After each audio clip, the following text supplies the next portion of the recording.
Who would have thought we would have Gumshoe on the Gauntlet? That's crazy, crazy. That's fairly tratty. How is that happening?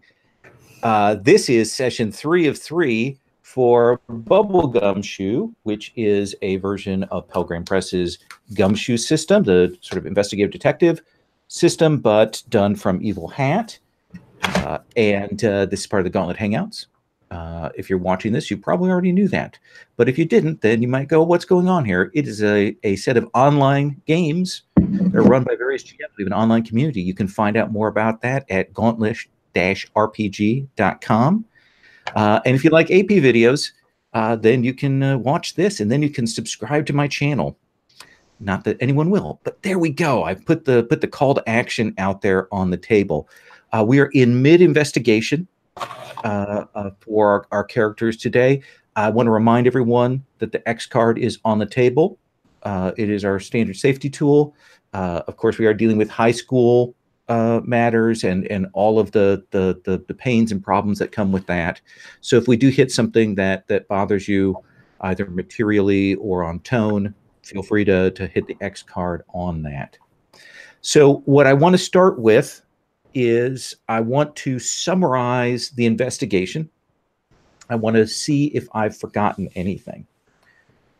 So as I understand it, last time you were asked, and I believe it was in fact you, Miss Subcheck, was asked by your friend Presta, aka Popper, to see about this ghost that might have been affecting the AV Club and their particular film project.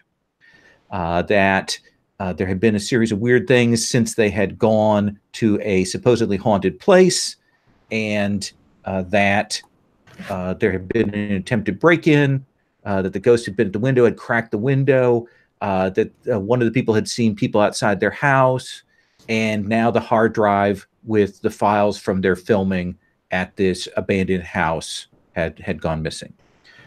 So you went and got your ghost facers friends and convinced them to come along on this, and you went to visit with them, and Popper introduced you to 3 more of the crew, the somewhat handsome and somewhat officious director Jürgen Zaslak, the writer of the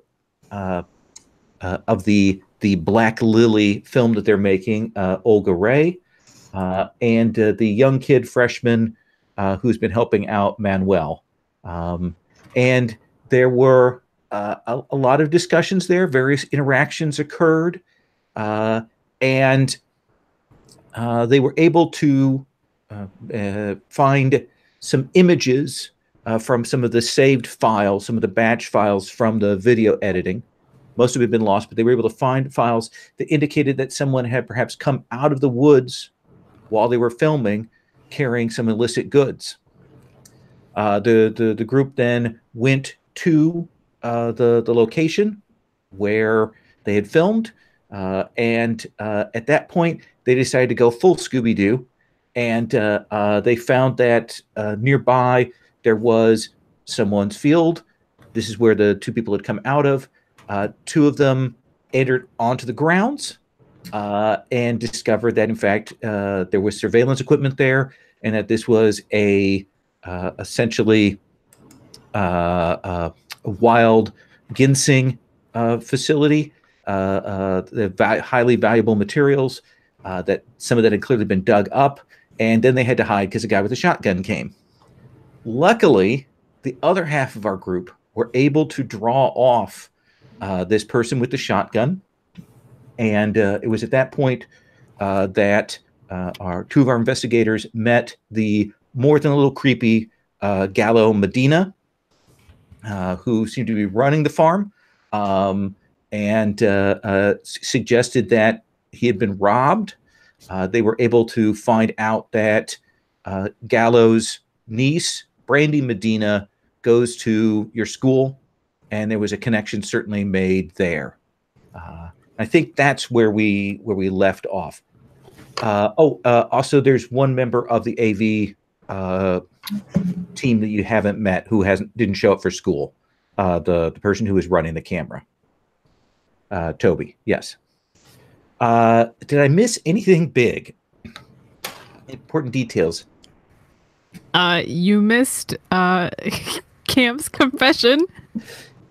Yep, there was a little bit of a confessional moment there on that, and a few awkward moments as well between Buck and Allison.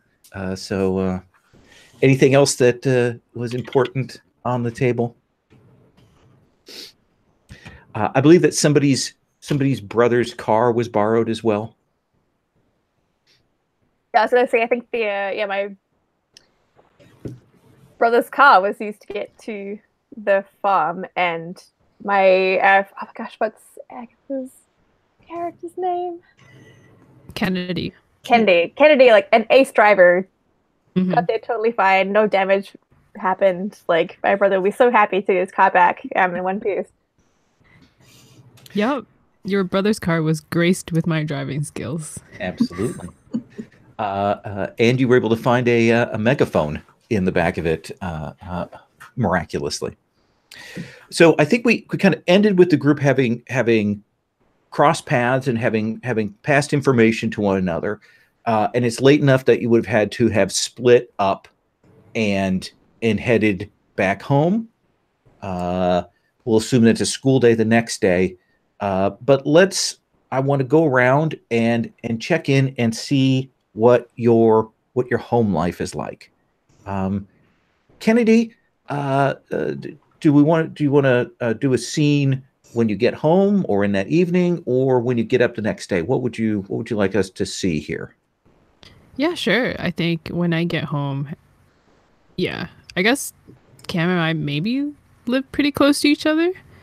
That's why I can walk home after giving back the car. That makes sense. Are you late? Are you on time? How much of a curfew do you have for yourself? When do your parents expect you back?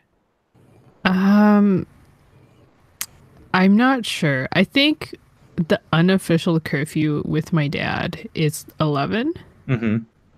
And I don't usually go home later than that. And if I do, I feel like we're pretty good at communicating with each other. So okay. I think I get home like around that time. Okay. Like maybe pretty close to the mark. And your mom's already gone to bed, but your dad is doing that thing where he might have gone to bed. Oh, my mom isn't here. Oh, that's right. That's right. I forgot that you're single. So he is by himself doing that thing of he probably would have gone to bed, but you're not home yet. So he's staying up and he's watching television in that way that he wants to look casual when you come home. And yet he's still a little concerned. And he does that. Oh, hey, you're back, Kennedy. How was school? Hey, Dad. It's fine. Good. Running a little late tonight. Yeah, it's ghost facers, you know. I was with Cam. Oh, okay. And how is she doing? He's he's same old. I don't know. Oh yeah, that's right. Sorry, got the pronouns wrong. He's like, yeah, that's a nice young man. Nothing else going on there I should know about? About Cam? It's like, I don't know. You don't, I mean, kids. Dad, I am a kid. I just, when you're out with a boy and you don't get back until 11, it's night, Oh no! I'm gonna ask those questions. Oh yeah, okay. They give us a form when we get to this age and have teens that we have to check in with, that kind of thing. Yeah. Yeah. No, definitely nothing between us. Don't you worry, Dad. I'll tell you if there was. I'll say, so what were you up to today? Yeah, so and this is when I get like really high. Okay. So, there's something. There's a new case with the ghost facers. Okay. Yeah. So we went up actually to that the abandoned house. Yeah. I've forgotten the name of it, but he says, I've also forgotten. yeah, he says, yeah, that's kind of a dangerous place to be at. Yeah, I The guess one so. up, the one up by E.B. Pines. Yeah, yeah. We went there because like some of my classmates were filming there. They were filming like a horror film, and their stuff got stolen. So we just wanted to go and check it out. Oh, did they get robbed there? Because I know that there had sometimes been some gang activity out there. Gang activity here? Well, they call it gang activity, but essentially it's just general hooliganism. Okay. I mean, I didn't see anything. No, they actually their stuff was lost when they got back. It's like, and it's not like a physical thing. It was just I don't know. It was just a part of their film. So we just wanted to go and take a look. Oh, so they think it's a ghost. One of them said that. The other don't seem to think that. And what do you think? It could be. So you haven't ruled out the possibility of supernatural intervention in the theft of this film, Dad?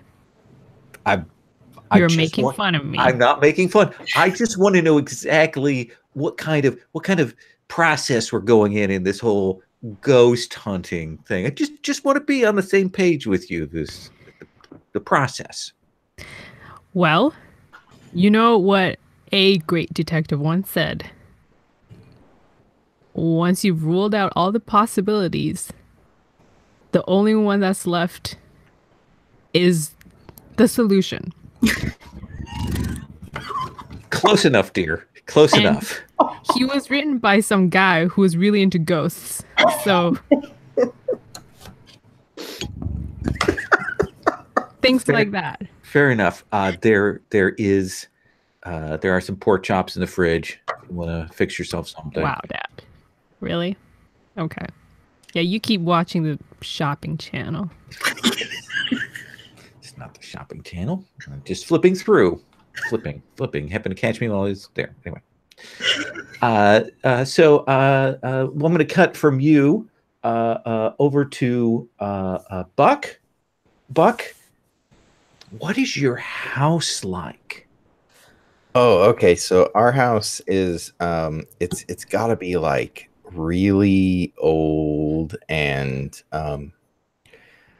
it's got to be like one of those like early 1900s where it was very narrow, but like they built 3 stories. Mm-hmm. And like everything is sort of like really oh shoot, what am I trying to just say? Like a lot of detail work on the eaves and all that kind of stuff. And the front porch is just covered in wind chimes. So and it's a part of the town that is kind of caught between sort of the place where maybe they've started to renovate the old houses and a place where they've kind of been left to fall down, where the people on the right side of tracks think that you live in the hood, and the people on the wrong side of the tracks think that you live in the nice part of town. So we kind of caught in that no man's land. Yeah. And you will come home again pretty late. Mm-hmm. You'll come into the house, and you'll hear your mom in the other room. She's got this manual typewriter that she works with, and you can hear the clack of the keys there. They'll kind of come to a stop as you come in. And so I'll sort of like peek my head in and be like, "Hey, Mom, sorry it's so late. I'm gonna go up to bed, so you don't have to stop typing, or it's fine." She says, "How was your day investigating ghosts?" Well, I mean, we weren't really. Wait, what? Isn't that what you were up to today? Oh, yeah. Yeah. Well, it's not ghosts. I mean, it's just like a couple of dudes robbed a guy or something, I think. Ah. I'm pretty sure that it's just. Yeah, it's not ghosts. But I'm You pretty haven't sure we. eaten yet. Yeah, well, I no. But I was just gonna. Why don't we go in the kitchen? I'll fix you something. Oh, okay. Yeah. Thanks, Mom. And she will go walk you into the kitchen. Kind of stands up. I imagine that much like the wind chimes, she probably has jangly bits on all of her clothing that jingle as she walks. Mm-hmm. Yeah. She will go into the kitchen. She opens up the freezer, pulls out a box of Eggos, throws a couple of those in the toaster oven, pulls out some eggs, and starts making you essentially a breakfast. Yeah. So listen, I met this girl today. Well, I didn't meet her. I've known her for a long time, but like, when you notice somebody finally? When the veil shifts and you finally see someone, yes, I know. Yeah. Why is it always like that? I don't. You know what? Never mind. It's fine. It's not a big deal. No. Did you wish to speak on matters of the heart? Oh God, why? Maybe, I guess. Look, she's like younger than me, and so I don't know. Is that weird? How much younger? Well, like I'm a junior and she's a sophomore, so that's like a big difference. I know that it seems like a huge gulf between you at this age, but it is not as deep a chasm as you might think. All right. Have you spoken to her honestly? No. Why would I do that? I don't. Why? No one would do that. Like, what do you mean? Just like be like, oh, hey, I like you or whatever. Well, not like that. Oh. Syrup? Yeah. Thanks. And he like devours all the food. Yeah. Well, look, listen, this has been really helpful, I think. Thanks. All right. I will see you in the morning. Great. And he like takes the rest of his food and like heads up. Okay. What is your room like? Oh, it's probably the most normal place in the house. Like everywhere else, it probably has like a lot of tapestries and like just layered shit everywhere. And then his room is probably like cleared of all clutter. And then there's his computer and then like stacks of journals. Because he and like tons of like pictures, but all in frames. And so they're probably like he probably has like older pictures that have been taken down and put into like binders and things. So nice. I imagine too that the house is weird enough. There's probably like a back servant stairs, and that's like the fastest way from the kitchen on up. That sort of narrow, dark hallway, almost with a secret passage kind of feel to it. Can it be a dumbbell thing? Oh yeah, it should be a dumbwaiter too. Absolutely. Or dumbwaiter. Yeah. So he runs and jumps in the dumbwaiter and goes up to his room. I like the idea too that it's not just clean, but like you've painted it like a clean shade. Everything else is that sort of old sepia tones of the house and the natural wood, and you've got this like painted like white. Yeah, it's white with black picture frames. Everything's like all modern in there. It looks like an IKEA in your. Everything's IKEA furniture. Yes. Mom hates it. Yes. So sterile. So. Yeah. All right. So let's move to Allison. Allison, what does your mom think about you coming home this late? I don't know. I think it's it's that thing of usually when I'm this late, it's because we're coming back from a sports thing, right? Okay. You know, I mean, those games run long and stuff like that. So it's not like I'm out later than I've ever been. It's just that I'm not doing team things, and she knows that. So And when you come in, she is as she always is. She has commandeered the dining room table. She's got papers everywhere on it. She's going over, she's looking at the books, she's marking stuff, she's writing things in the margins on the papers.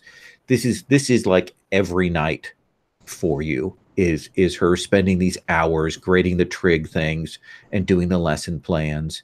And she kind of looks up at you, maybe has to take a focus, and she go, oh, was there a game tonight? I looked on the fridge, I didn't see anything.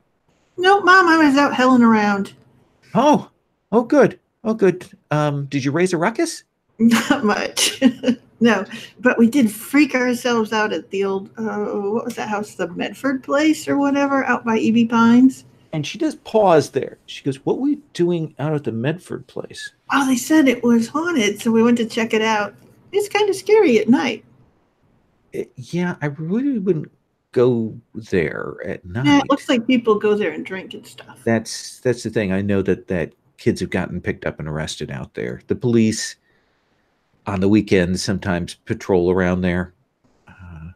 So I'd just be real careful there. Yeah, it was kind of rainy, so no one else was out there. The other thing, of course, is it's out by the pines, and there's a lot of wood lines out there, and sometimes people are hunting. So you don't want to be out there at night unless you've got something reflective on.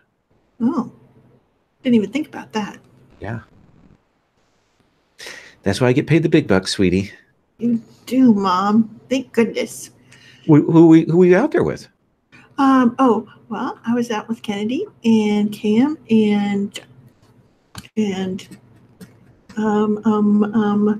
let's see here. Names are hard for me. And Buck. Oh, Cameron Jones? Yeah. He's a nice young man. He's super nice.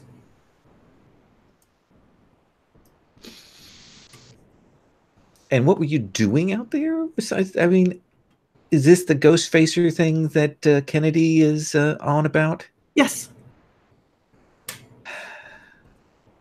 It was fun, Mom. Okay. I'm not going to question you on that. All right. So, anything else I need to know? And she started to walk towards the kitchen. She's like, I don't think so.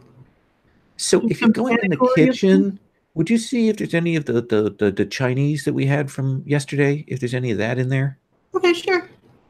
Do you want me to bring it to you? Yeah, she looks around. You can tell that she's forgotten to eat. Oh. And now that you're home, she's like, oh yeah, I probably should eat something before I go to bed. Okay. I'll toss it in the microwave for you, okay? Okay. And what does your kitchen look like? Oh, well, this is one of those split level ranches that they built in the 70s. And they put up like this little neighborhood. It's called like Faculty Circle or whatever. And there's a bunch of like split level ranches that they built for teachers for the school.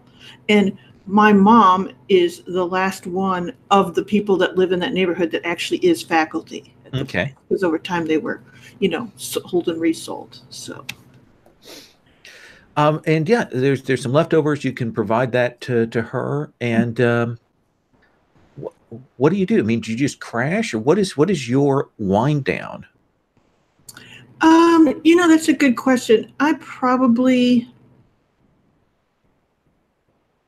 I had taken the bat and some of the equipment and stuff. So I probably when she comes in, she probably goes and packs that up and makes sure it's clean. And does all of those things like that, sort of getting ready for the next day at school. She probably goes and puts out what she's going to wear. And she probably checks that her little sister's done the same thing. And are you the one that takes rolls the garbage out to the curb and that kind of thing? You're the responsible one? Yep. Okay. So you will do that. You take care of all of the little things that your mom has kind of forgotten about in the process of this. Yeah, well, my father is equally forgetful, but... Yeah, where is he right now? Oh, he's early to bed kind of person. So he gets up early because he has a lot of paperwork, so he goes in at 5 in the morning, and then he works until 3, and then he comes back and he like mows the lawn and does all that stuff, but we're not around when he does it. Okay. Usually we see him for dinner. That's it. All right. So I'm going to cut from you to Cameron. Now, Cameron, if I recall correctly, you have a lot of older brothers, right? Oh, so many older brothers. Okay. So probably a big house then, right? Yeah, like a good, big family-sized home. Okay. Yeah, it's probably like sort of very well lived in, very well loved. Like a lot of clutter around the place and stuff. And it like is starting to like it looks a bit aged just because of how many kids and stuff that like running around and that kind of thing. Oh yeah. Probably probably I imagine the basement has been converted into rooms. There's probably an attic room. Your brother, when you come home, he's clearly been waiting, and the second that you come in the door, he is going out the door to look at the car to make sure that nothing is wrong with it. And you hear him, looking around, just checking it to be sure. Did we name him? I forget if we named him. I don't think we gave him a name. He can be Stan. That's a good name, Stanley. Stan.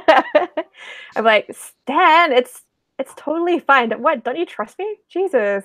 No, I left something on the car. I was just wanted to hear this this megaphone. I need to take that in. So yeah. Yeah. Oh my God, you keep so much crap in the back of your car. Like, what do you even have all this stuff for? You never know when you're going to need something. So fair. Yeah. It came in handy earlier today. We were up by the farm, and Kennedy used it to get some guys' attention and stuff. We're poking around there. Wait, what? Kennedy was catcalling guys with the megaphone? No, quite the opposite. Some like real creepy guy hit on her, and it was disgusting.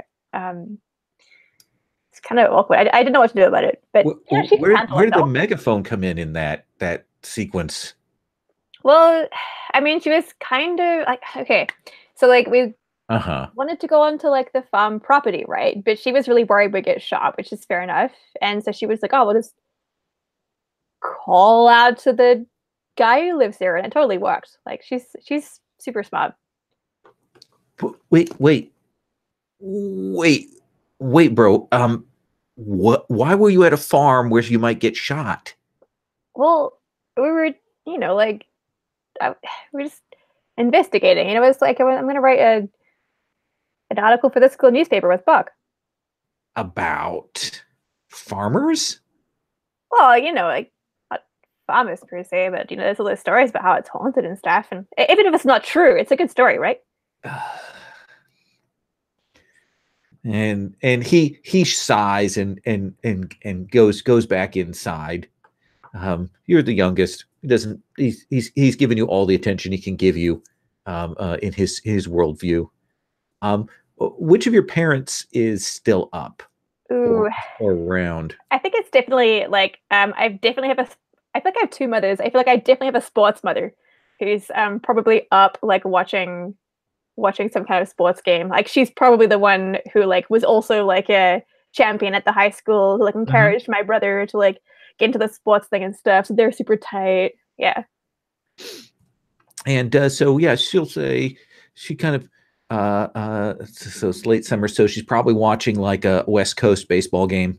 Oh yeah. And she shouts down, "Hey, are you back?" Yeah, I'm home, Mom. I close the door and like I probably look a bit sheepish, even though I haven't done anything wrong per se, despite almost getting shot. She comes down. She's got. There's some. We ordered pizzas tonight. There's some Lacopos in the kitchen. Oh, thanks, Mom. So, how was your day? It was fine. Like did school and stuff, and then I was hanging out with Kennedy and like Buck and names are hard, and Allison. Went to the Medford place. Buck, isn't he that junior? Yeah, Buck's a junior. Is he just hanging around because Allison and Kennedy? Is that the deal? I mean, yeah, probably. I think he's like got a thing for Allison, which you know. Which what? Like, Mom, this is so embarrassing. Well, let me embarrass you then. Have some pizza. It'll ease you getting that off your chest. I think Cam like opens the fridge or whatever, like takes a cold slice of pizza and like takes a bite out of it and says like with a full mouth, like, yeah, I've got a crush on him, but I don't think he's into dudes. Hey! I mean, have you talked to him? I mean, have you asked him? No, I feel like I don't need to ask him. Like, he's made it pretty clear. How did you ask Mom out?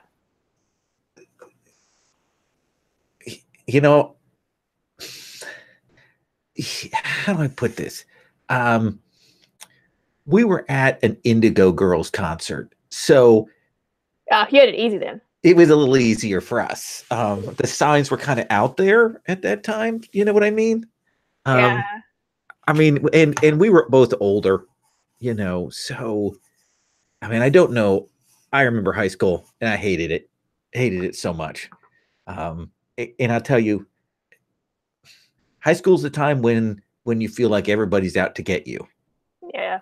You'll get to college and it'll be so much better, but don't stress about it. If you like Buck and he reciprocates that, eventually you'll figure that out. Maybe you won't. It's all good. Just don't get your heart all crushed. Yeah, that's what I'm worried about. Is like, I don't want to say something stupid like, I like you, and then he just is like weird about it, I don't know what to tell you. Sometimes it kills me to see you because sometimes you take things to heart so much. I just don't want you to get. Have you talked to Kennedy about it? Yeah, I told her today, and she was like, "Don't tell Stan." But like, she almost like ran the road off the other car off the road. She was so freaking excited about it. But here's the thing: is if you've told Kennedy, then you don't need to worry. At some point, that she will arrange things. That's what she does. Yeah, she's pretty great like that. Yeah, great might not be the word I'd use, but yeah, that's what she does. Well, she's my best friend, so yeah, I dig her. She's good. She's a good influence on you. What is that supposed to mean? There we go. It's the bottom of the ninth. I got to get back up. Yeah, I'm gonna. Thanks for the pizza, Mom. You're welcome. Take us upstairs. Night. Hear all the various nights go from all the various rooms of the house when you say good night. Lovely. What is your room like? How small is it? Oh, so in fact I probably still share a room with like maybe like I guess the kid a little bit older than me. I mean, he's like a year older than me, and so like we have our halves of the room, right? Like and I assume bunk beds. Oh yeah, totally bunk beds. Like yeah, those bunk beds have been in our family for a long time. And there's probably like we compete for like poster space and that kind of thing with the walls and stuff because like he's likewise super into sports as well, like most of our family. But then there's like my like punk posters, my secret punk side that are up there and stuff, and like all the names of like all the various kids been etched into that bunk bed at some point because like everyone slept in it. Yep. Yeah. Awesome. So we're gonna cut from that, from those domestic scenes, to I think we'll bring the camera in on the four of you the next day. Shall we say lunch? In the lunchroom again, nice lunchroom. They do have a standard, lunch line, but they've also got the burger place that's student run that is over there. And it is nice, and it always has a big line. And the four of you can talk about your game plan, how you want to approach things. Kennedy. Okay, so where is Toby? Have y'all seen Toby? I have not seen Toby. It is suspicious that he hasn't been here at all. Yeah. Yeah, like, well, kind of, I guess. Well, I could go and ask my mom if he has homework because he's in the trig class. We could take it to him after school. Oh my gosh, Allison! That's right. I got the connections with the trig Yes, you teacher. do. That's a really good idea, actually. Yeah. So anyway, no big deal. I'll take care of that. Okay. Does anyone know Yeah. Belinda? What? Belinda. Who's Belinda again? That's the farmer's niece. Brandy. right. Brandy. Oh God, no wonder. Sorry. Brandy, Belinda. sorry. Brandy. Oh, You mean Brandy Medina? Yeah. Oh, yeah. I mean, I've heard of her. I don't. that's great, Buck. Yeah, I mean, I think I've talked to her before. Why do I need to go talk to her, though? I don't get it. She's a junior. You know that. That's, Well, actually, why I was saying it is because, like, she goes to school here, and there's that whole thing with the hoodie people. And so if someone broke into the film place, it had to be someone here. I guess so. I mean, so yeah, you're right. That means that it's either someone in the club or it's someone out of the club. And I guess there's no way, if you know the login, then password, whatever, then you can get access to it. So it's more likely that it's someone in the club. Unless Brandy knows someone in the club. Toby, maybe. I don't know. I mean, there was a sort of, the window got broken, right? Yeah.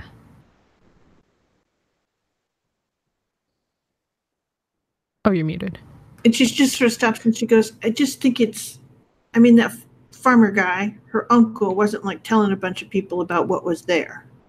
Nope. He was ready to shoot Mhm. you, actually. I know. Thank you, by the way. We could hear you on the megaphone. That was great. Yeah. Yeah, Stan lucky- is Yeah, prepared. pushed us out of the way, huh? It was That all, was- it was super heroic. Thanks. Yep. That's with like a mouthful of burger. Found this bush that we could go under. It like completely hid us from everything. It's great. Yeah. Buck. Huh? Come over. Come here. What? What? Excuse us. Oh. Yeah, sure. Okay. Buck, what's going on? What do you mean? He looks at his burger. He's like, what? Why are you still holding your burger? I didn't finish it yet. Did this only happen? He just like puts it in his pocket. No, that's so gross. Take it out. Oh. He pulls it out. Why? That's you want so some? gross. No, I don't want your burger. What? Okay, did something happen between you and Allison? Why would you say that? Did she say something?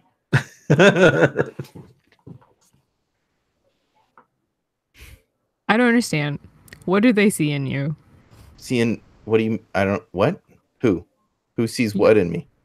Okay, no offense, but you need to grab a napkin right now because there's like burger grease on your pants and it's really gross. What? Oh Where? my gosh. Fuck! What's Why are you so gross? I don't is it any like should I get rid of the sweatshirt? No. Oh, I got mustard on it. I know, Buck. He's like, forget it, and he just like rips it off. What? He like, okay, no. Stop. Answer my question. okay.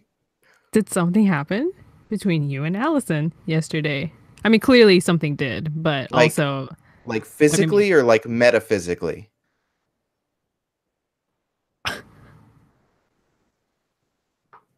can't handle this. No, nothing happened. Nothing happened. We were just under a bush. Metaphysically.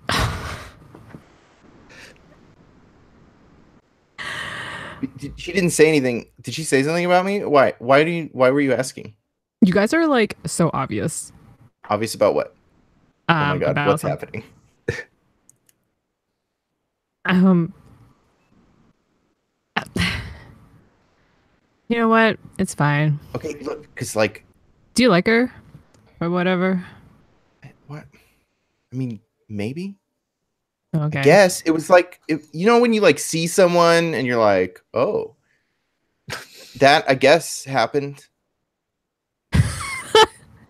Okay. Okay, that's fine. All right, you do you. Except without that grossness, please. He like looks around and he just like throws the burger and his sweatshirt in a trash. I'm not telling you to throw it away. What's gone That was now? a nice sweater. It's gone now. We drove 3 hours to Hot Topic and got that sweater. I don't understand. Was I didn't. It's just a black sweater. It's like just I hate black. this so much. I hate this. I hate you. I hate all of you. Why do you hate me? I didn't. Hey, Okay. has anyone ever told you that you're kind of cryptic? No, I'm very easy to understand.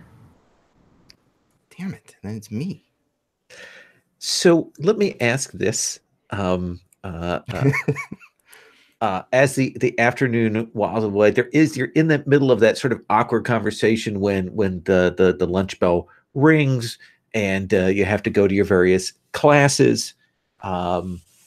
Is there anything that anybody wants to do, like individually during that, or should we cut to the group after school figuring out their next plan? What do you think, Allison? I think that I'm not sure why Buck threw his sweater away, but I figure it must have been something pretty bad. So I will go to the locker room and I'll get one of the team, like gym sweatshirts and bring that back and give it to him, like as we're changing for class just afterwards, and go, here. Buck? She gave you a sweater. Thanks. Is this yours? No, it's for the team, but you can wear it today. No one will notice. Sure. Thanks. Sure. And he starts to walk away and he's like, oh, hey, hey, did you want to like go get a burger later? Sure. Cool. Okay, yeah, I'll get you after class. Okay. Yeah. He like turns really fast and like leaves. And then she's kind of walking back, and you see her kind of go, huh. Cameron, what part of all of that did you bear witness to? Oh my gosh, can I say all of it? Yeah, absolutely. Yeah, like I feel like Cam was gonna like approach Buck to be like, hey, like, did you get any good photos of the like Medford house? Like, let's chat about the piece we're doing for the paper, and like was approaching them and then saw like Allison talking to Buck and like probably eavesdropped on like that exchange, and it's just like it's like you see that nice shot of him like just being quite kind of quietly crushed and like doing like a quick like U-turn away like in the opposite direction of like Buck. Yeah, it's hard. There he is, just walking away. She gave him a sweatshirt. Wow. But so, do you feel up to meeting with the ghost facers like had been intended? Like, I kind of want to die. I'm not gonna lie, but I wouldn't like disappoint Kennedy like that. You know, she's the leader of the ghost faces, and not gonna let the fact that like Buck doesn't like me stop that. So what does Kennedy see when you come in? We'll assume that you come in before Allison or Buck arrive. What does Kennedy see? Oh, I probably look very distracted and like a bit flustered and very, very fidgety. And I can't like hold 3 seconds of a conversation because my brain is like elsewhere kind of thing. Kennedy, what's your reaction to this change? Cam? Yeah, sorry, what? Yeah. Are you okay? Oh. I'm not okay. Okay. It's like the Buck thing. I don't even know why I have a crush on him. He's so stupid. Hold on. I'm gonna go and close the door and lock it. Aw. Okay. What's up? Well, I just saw him like go ask Allison out for a burger and like that. I don't know. Yeah, it hurts. Like whatever. But no, I'm not gonna let this get in the way of like the ghost faces thing. Like I'm an adult. I can suck it up and we'll get this job done. You know, I'm cool. Oh, Cam. I'm gonna pull you in for a hug. I totally wanted a hug, but didn't know how to ask for one. So like I hug you back so hard. And there'll probably be that jiggle at the door as the two of them arrive for the meet with you, and there'll be that. Definitely a thud as I walk into the door, expecting it'll open when I.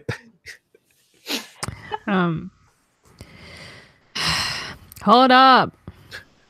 Thanks, Kennedy. I'm good.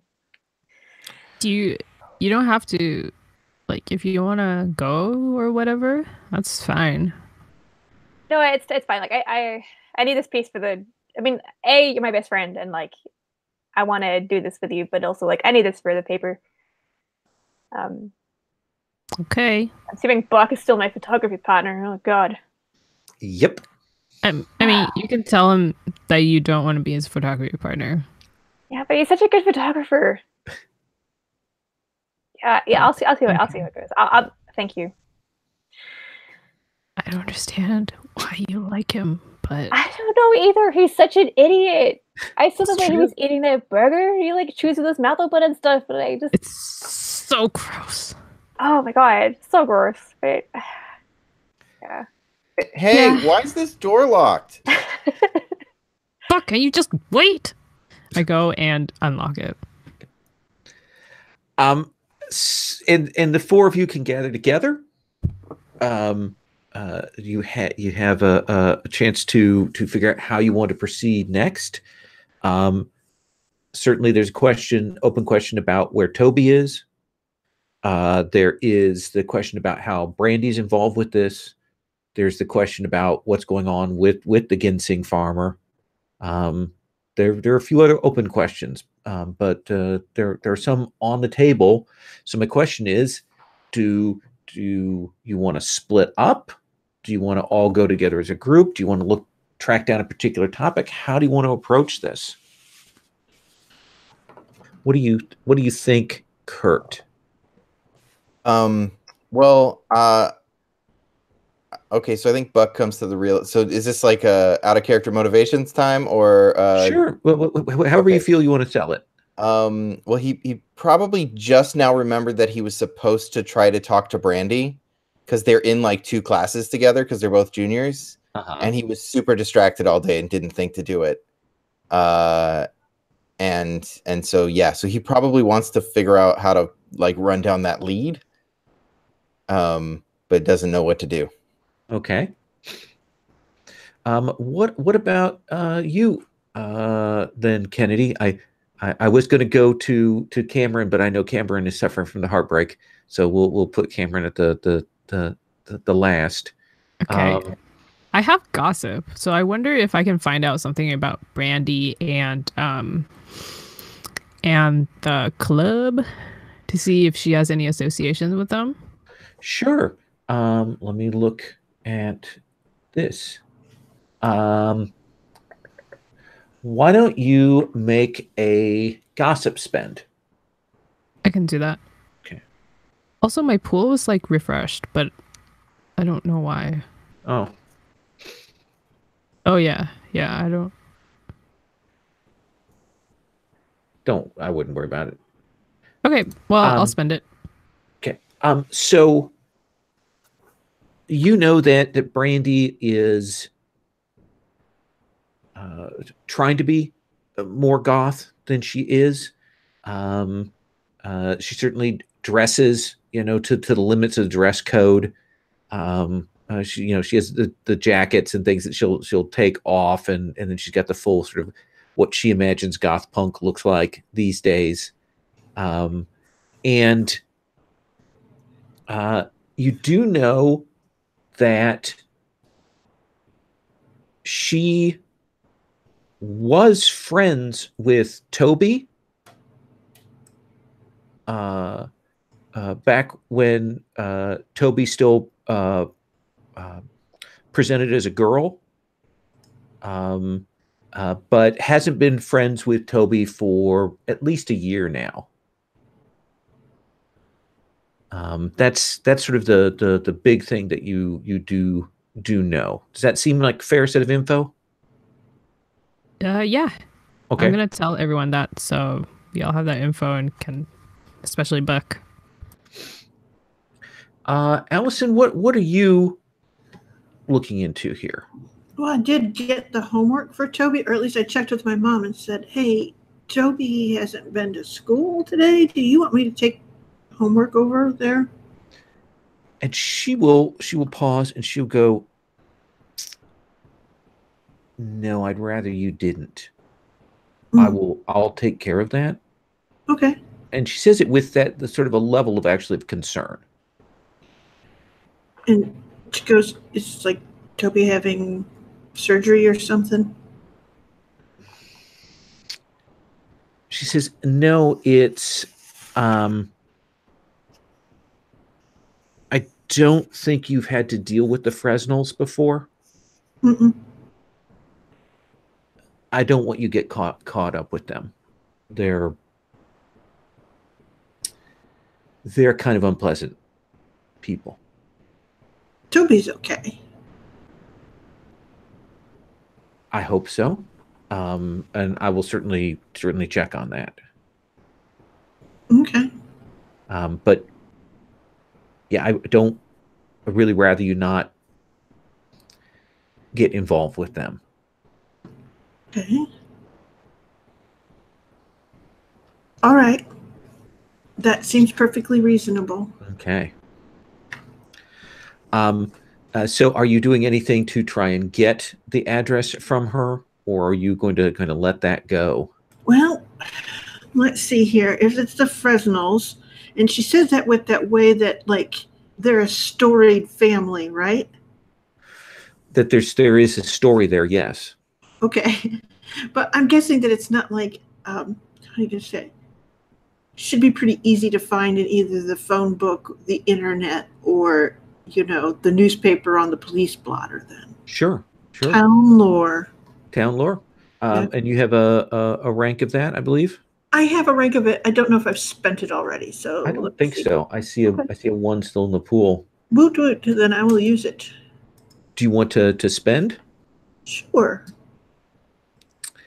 They are county folks. They live kind of on the edge of the county. They've been around here a while, and they are a deeply, deeply conservative family. some strong religious leanings, and you're not sure what it is, but you've heard that they're sort of one of those, sort of, how do I put this, charismatic faiths like that have splintered off, and it's, a pastor who split off from another pastor and so on, and they're very conservative, and you're pretty sure they don't know about Toby. Wow. Does that seem like fair info? Yeah. I'll take that kind of back to the group, but I'll be sort of like, so, Toby's kind of fluid these days, but I don't think Toby's family would be all that cool with that. So I don't know what kind of home life is going on there. Buck, what about you? What are you up to? Okay, so Buck is I think Buck is gonna go over to talk to Cam because we're on the newspaper together. And you have no sense of any awkwardness. No, there's no awkward. No, like, why would it? Absolutely. Yeah. So I think. Oh man. Okay. Yeah. So he's gonna go over to Cam and be like, Cam, dude. Shoot. Okay. So I was gonna talk to Brandy today and see if maybe she knew anything about the whole her uncle's farm, right? But I don't know, it's just like where my head was at today, and so I didn't get a chance to talk to him. Look, I promised Allison that I'd do this thing. Do you want to go after that and see if we can track down Brandy? Or yeah, we can do that. Like, I'm pretty sure one of my brothers used to date her, so oh, nice.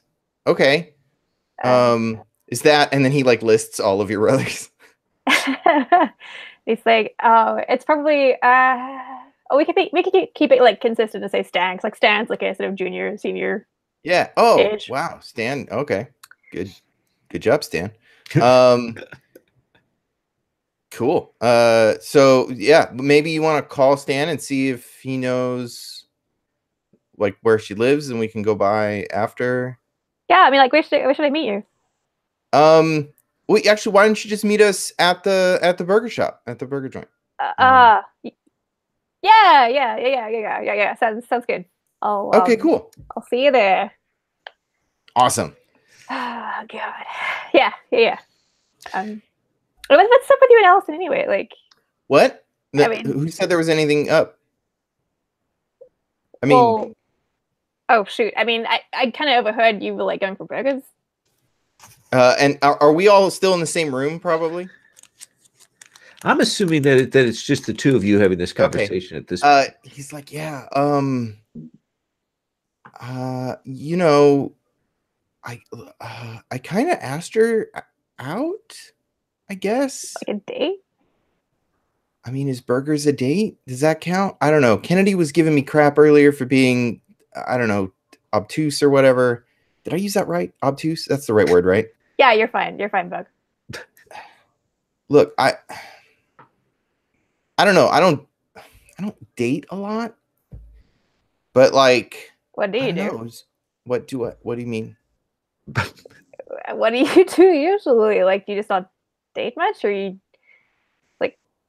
I'm not judging. Like, I'm usually pretty busy, you know. Like, and I don't know. All the girls that I've been interested in were all like out of my league or whatever, and so it was just like a waste of time. A lot of, but yeah, like it was weird. I haven't really like noticed anyone younger than me before, and I don't know. I had a little more confidence this time around, so yeah, I was just like, "You want to get burgers?" And she didn't say no, so that's a plus. Yeah, that's I think we're dating. Is that dating? I guess it's a date. It's probably a date. Well, that's great. Are you dating anybody? No. No? No, Oh, yeah. I get what you were, like. It's hard when you're a sophomore. Like nobody wants to talk to you. Like it's just you're like you're not a freshman, so you don't like the freshmen don't talk, and then like freshmen want to date seniors, and so it's just No. It's not the problem at all. Like the person that I like talks to me all the time. It's just. Oh, who is it? Dude, you can tell me. I won't tell him. No. I'm not like Kennedy. I won't tell anybody. Oh,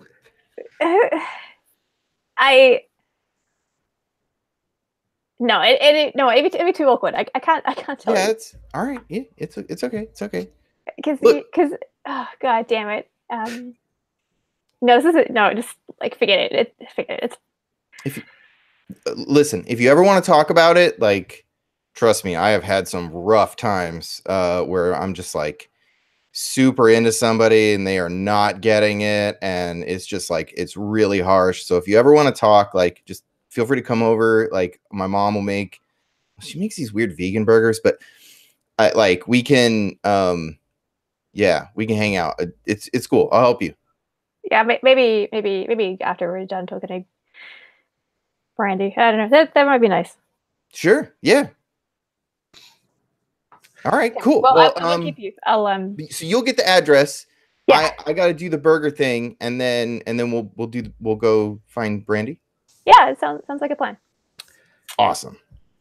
So as I understand it, then Cameron, despite the heartache, you're going to talk to your brother about Brandy.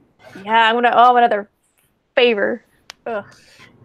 What is the interpersonal that you're using to get this out of your brother, or is this like a relationship? Because you don't have any relationships defined, so we could easily have your brother write him in as one of those and use those as a spend. Yeah, totally. That sounds good. Yeah. Okay. So yeah, just write in like Donald and put a couple points, and we'll spend. And you ask Donald about Brandy, and he turns around and he goes, "She is way out of your league, bro." I'm not looking to date her. Jeez, like. Nope, you aren't. No, I got my own problems to. Ugh. I went to this dude at school. Okay, but he's not into me. So like, just shut up about it. Wait. Did they say they weren't into you? Well, he didn't say it out loud, but he didn't need to like. He didn't he didn't say anything to you. He didn't insult you or offend you or anything. No, he's just sick as shit. Like, he just doesn't get it. Like he came up to me and was like, "Hey man, like I've had a really hard time like having a crush on someone who didn't like me back, so you can talk to me about it anytime." Like, I can't do that. Like, listen. I'll go get Ollie, and we'll go have a talk with him if you want. Oh my god, no, I know what that means. Just, I mean, if he gets, we can handle it for you. Oh gosh, well, I love you. I don't think it's gonna come to that. He's a really sweet guy. He's just not into me. Okay, I don't know why he wouldn't be. Got a great family, a lot of brothers. It's all good, Yeah, totes. But yeah. So no, Brandy. He pauses. Like, she doesn't hang with anybody who is sort of below her pay grade, as it were. Really? Yeah, she hangs. I only went with her for a little while, and yeah, she's not that great. She hangs with Matt Leathers. Okay. He's that senior that got held back. Yeah. I know him. Yeah. Yeah. Where? Yeah. Yeah. She likes the bad boys. Yeah. I feel like it runs in the family. Like, God, I'm because a real creep as well. Really? Yeah. That doesn't surprise me. He's like hitting on Kennedy and everything.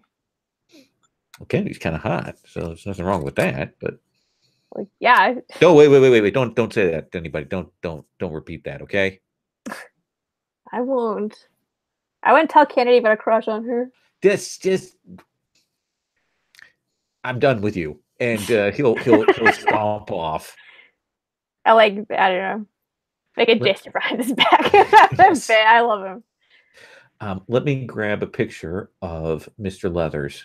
Hang on one second. Could have, if I had been smart, I would have grabbed this ahead of time. And it is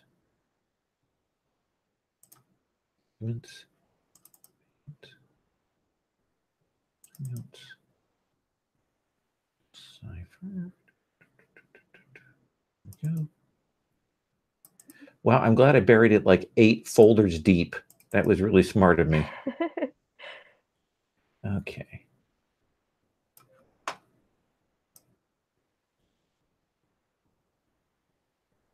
All right, there's Matt Leathers. I've put his picture next to Brandy Medina in the thing.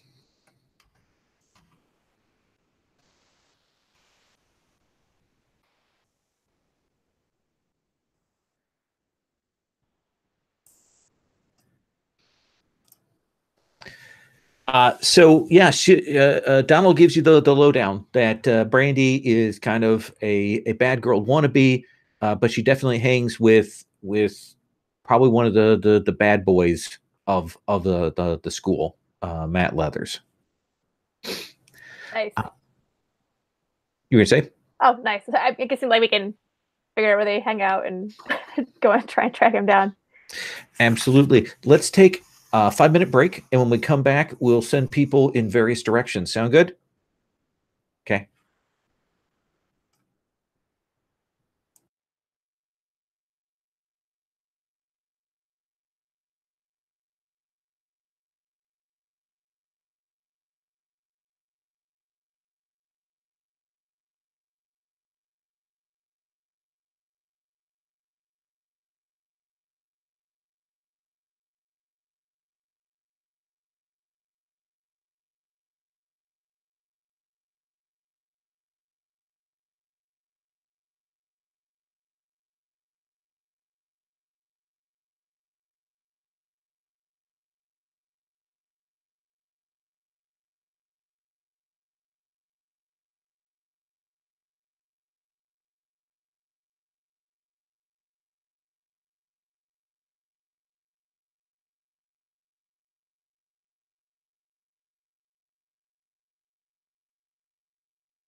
Okay, Kurt, can I just say that I love Buck so much?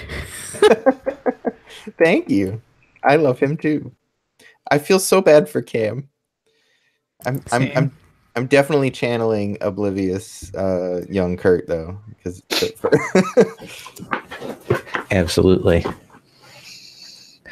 Classic teen angst.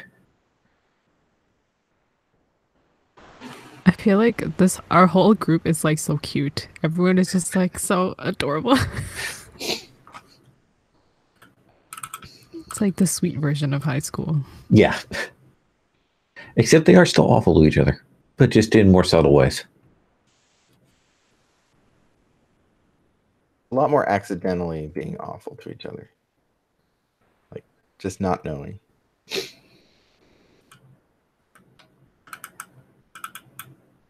I do love Pinterest. I will say that is the evolutionary step forward in gaming when Pinterest. How do you find these pictures? I will tell you one of the ways that I've done it is by building a small nucleus of pictures and then sharing those boards with Sherry, who will then just continually find and add new pictures to them. Like the Mutineer Zero board and the Changeling board and stuff, she has doubled all of those in size. She has a much better eye. So your secret is sharing them with Sherry. Yes, absolutely, because she will find them. She found this set of images for the Changeling game of these like what I now call skate witches. Is where are these like young kids who have all of this paraphernalia buttons and things like that with corporate logos, and that's like their magical talismans. But they have like skateboards and things. She found all of these pictures that fit into that, and that I'm gonna have to write a game for that because I just love that concept of like teen punk skate witches. But yeah, she's got great stuff. So let's come back. We know Cam has just spoken with Donald. We know that the next step was that Kurt is going to go get a burger. We know that Allison wants to maybe look into Toby. So let's find out what Kennedy's up to, and then let's kind of work our way backwards there. So Kennedy, there's been a little bit of chaos amongst your allies here. So what's your next step? I think I'll go with... I don't know what Cam is doing, but I also want to check in on Allison. Okay. So maybe whatever she's doing, I'll probably just go with her. Okay. So Allison, Kennedy, you two want to follow your next path. What is that going to be, Allison? Well, I kind of know that we shouldn't check in. I mean, we shouldn't go by the house to check into Toby, and yet I'm not sure where else to go. I do tell Kennedy what the deal is. Is that like Toby's family is like super conservative. Like times 10, you are anathema to me. So she's like, Toby can't be truthful with their family. Oh boy. Can I spend my my last gossip to find out anything about Toby? Like about his possible hangout spots. Oh, okay. So yeah, let's have you do a spend on that. This kind of goes into a little bit of what you've already know. You know that Toby and Brandy were tight. They were friends a few years ago. But that like over the last year that has just ended. You're not sure exactly what the circumstances of that are. but Toby, he presents as male, and he tends to keep to himself. The AV club has been a real refuge because the other people in the AV club have really supported him in his work. Like he takes the filming and the photography stuff seriously. And you saw that before. You saw there were some good shots, some good use of the camera. But one of the things is that you do know that he does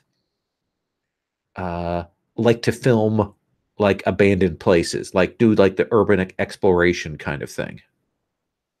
Does that seem like a fair set of info? I mean, are there abandoned places that I can go? Because I want to find him, right? But like, do I know of any abandoned places around that I could go? Well, there is the one big abandoned place that we came up with in session 1. There is that big old hotel slash kind of abandoned building that people avoid like the plague. That's right smack in the middle of downtown. Okay, I'll be going there then. Okay. So Allison, what are you thinking?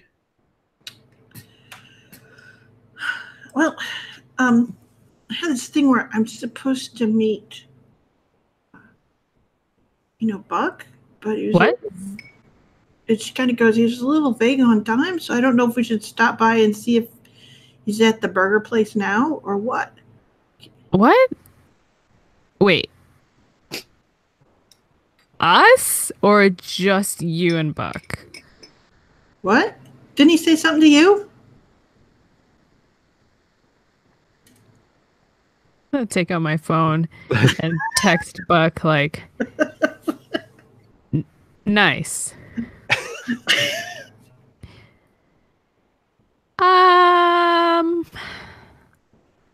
Okay, you go eat that burger. Oh, okay. Do you want me to order for you? Nope. I don't like those burgers. They're very disgusting. Really? Yeah, they're really greasy. I feel like it's not very healthy. Well, But they got a chef salad there. My dad swears by it. Yeah, why don't you like drop by when you're done eating burger / chef salad? Okay. All right then. Sure. And you want to go check out the abandoned place then after that? I'm looking for Toby. Yeah. So I want you too. Yeah. So yeah, come find me. Text me. Okay. Oh yeah, text. All right. Hold on. Okay, let me fix your hair. She looks completely confused. I don't. I'm not embarrassing you, am I? No, you look great. You're great. I don't have anything. What? Because I went natural, so I don't have a straightener anymore. It's okay. So I'm just gonna reach over, and then I also like take out a hairspray. Hold on. Let me fix this. Psst, psst. She's like. Okay. Great. Perfect. Look so good. Yep. I'm gonna leave. Bye. Have fun. Thanks. Okay. See ya. I'm gonna text Buck. Like, does she know this is a date? Buck, you get a couple of texts. You kind of maybe waiting around, and then Kennedy texts you, nice. Followed by another minute, and then, does she know this is a date? Question mark. He's like, the first thing he gets nice, and then he's like, I have no, and he texts back like the 3 question marks.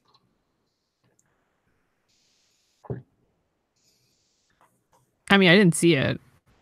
And then like no, some time goes by, and then he gets, does she know this is a date? And he's like, And then I think let's see, you get back maybe.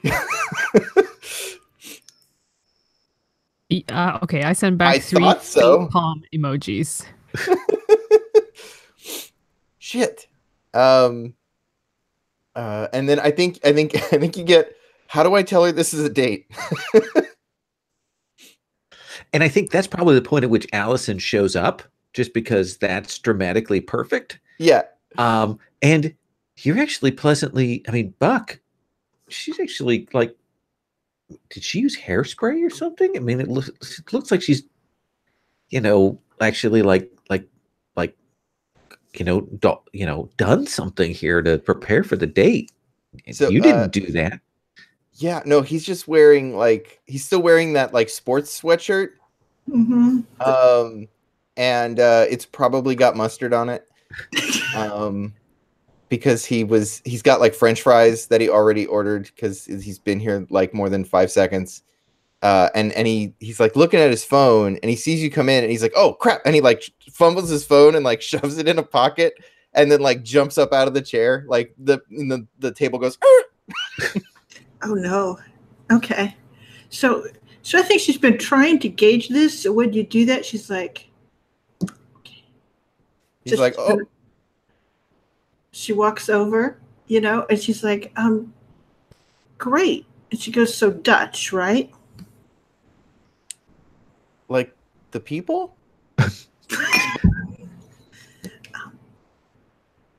I'll pay for mine, you pay for yours? Oh, sure. Yeah. That's yeah. Dutch. Oh, that's how they do it? Okay. He sits down. Yeah, okay. So, yes. So she's like, okay. Shoot. So, Brandy? What? Brandy. We're going to look for Brandy. Yeah, I just wanted to eat, I guess, before we did that. Yeah, that makes sense. Yeah. That's a good, yeah. You know what? Let me, and he motions for the waitress to come back. He's like, so, how was your day?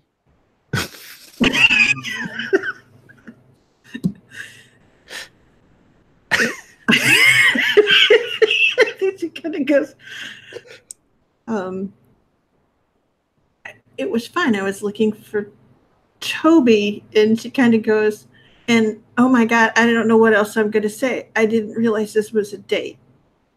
Oh, yeah. It doesn't have to be. It doesn't have to, that was, I thought, I did think that it might be that, but if you don't want it to be that, it doesn't have to be that.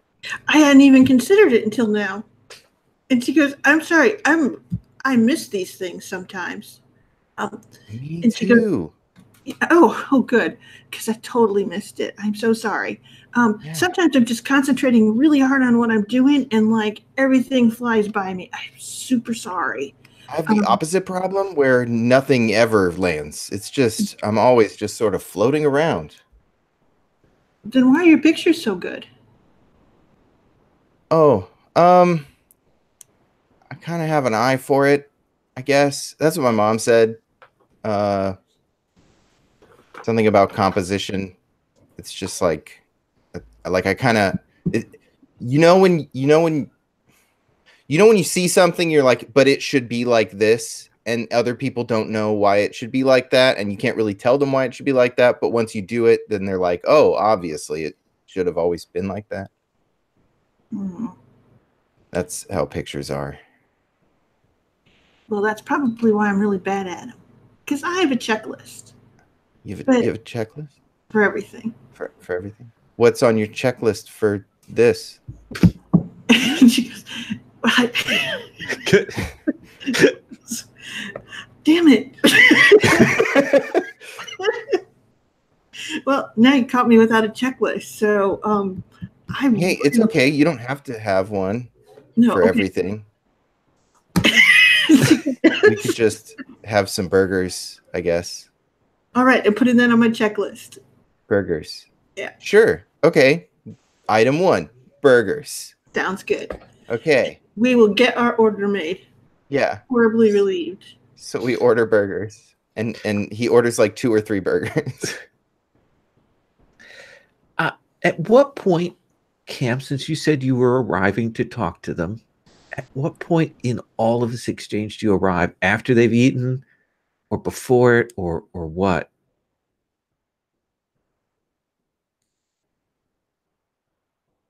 Oh my gosh, I feel like it's halfway between like Buck's first burger and his second. So like there's easily one there that I could still take if offered. I think that's when I totally like turn up and hesitate. I see them and I'm like, oh, they're still eating, and like hesitate, thinking, well, I could just stand here and wait, but that's awkward. So I guess I'll just mosey up and say hi. Allison, when you see Cameron coming, is your feeling one of relief? I think at this point, to her, it's become sort of an amusing joke about the checklist. And she goes, okay, so Cam's here. So we're just going to put him on the checklist, okay? And so she scoots over for you. Aw. Cam like waves and sits down and wants to die a little bit on the inside. Say, hey, I'm not interrupting, am I? And you can see like on the back of the ticket, there's like a list of things. So it says like burger, fries, Coke, convo. So, and she's like, no, I don't think so. Right? And she'll look at Buck. No, it looks like she just wrote you in right above share our most intimate secrets. So hop in. Great, as long as I'm not interrupting, I guess. How are the burgers? They're good. Is like they're always they're always good. What's up with you on burgers, Buck? Like, I'm just teasing. Right. Did you want one? And he looks and there's still like 2 left. I think like his stomach growls. He's like, yeah, here. And he just like shoves a plate over. Oh, thanks. He like sort of picks it up and tries to eat it like as neatly as possible because he doesn't want to get like all messy and stuff in front of Buck. Meanwhile, there's definitely food like right here. Oh yeah. Yeah. So all right. Well, I guess you can go first. So what's your most intimate secret? And like he gets sort of like Cam stuck with like the burger halfway to his face, and he's like, I mean, whew, intimate secret. He puts his burger down, and he's like, can I have a minute to think about that one?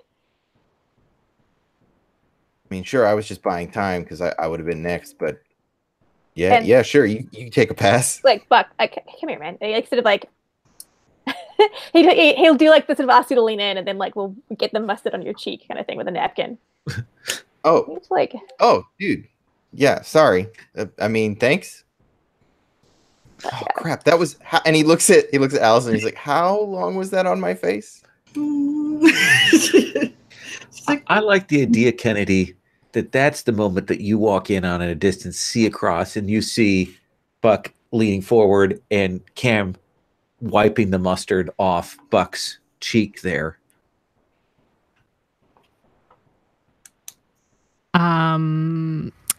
Okay, I snap that to Cameron, and then I'm like, I use like the tool to the paint tool to write a huge in red WTF exclamation point, exclamation point, exclamation point, and I snap it.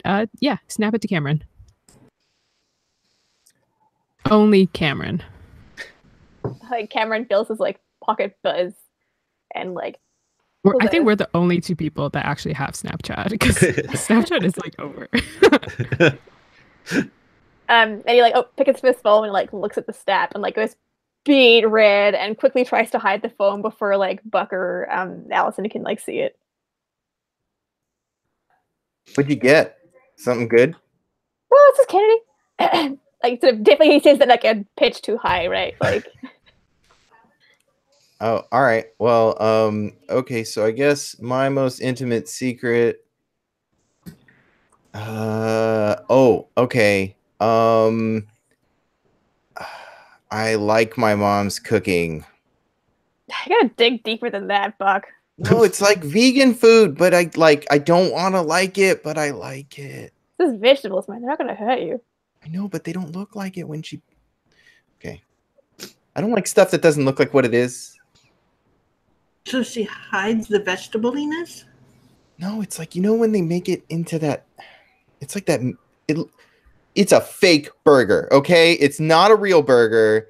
It's a fake burger, but it kind of like it. Well, I guess Buck's big secret is that he doesn't like vegetables. What about you, Allison?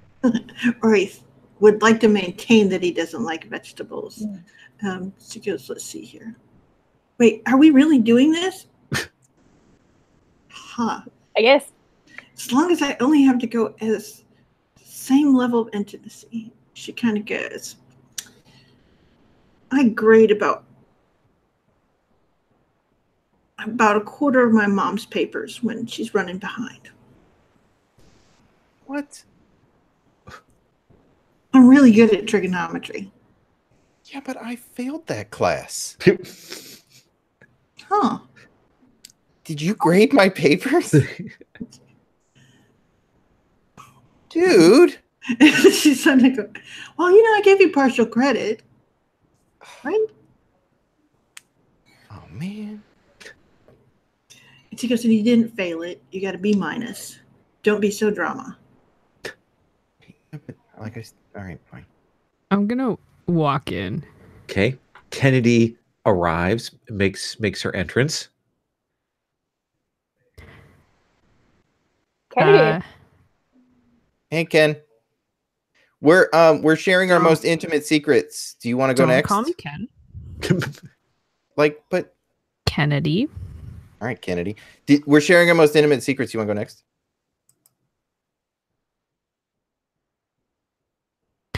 Sure. That sounded ominous. I think school is a joke. See, this is why I shouldn't have got a B minus.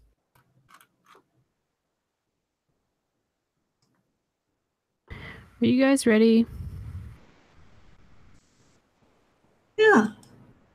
I mean, he looks down at his last burger that he's like, sure, yeah, I can. I'll wrap this up. Just make sure you heat it up fast, because like eating medium rare beef is not like good for you. Really? Like cold, anyway. Yeah, make it sick. Really? Like why? Yeah, like food poisoning and stuff, man. I don't want to get sick. Get food poisoning from burgers? I'm staring daggers at you, Cam. Cam is like actually not looking at you. So like, yeah. Well, he finishes this burger. So assuming that the group is together, what is the next step? Is it as Kenny suggested, going and trying to track down Toby at the sort of the urban abandoned locations, or is it following up on Brandy? What is next step? Kennedy? I feel like it could be like we could split off into two groups again, and then like to go chat with Brandy, to go to the haunted place. Well, and since you're kind of in charge, Kennedy, how are you putting the groups together? Wow, lol.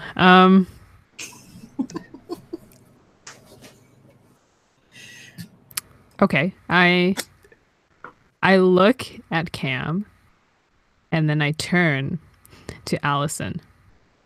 Allison, what do you want to do? And she goes, well, I'm good with either.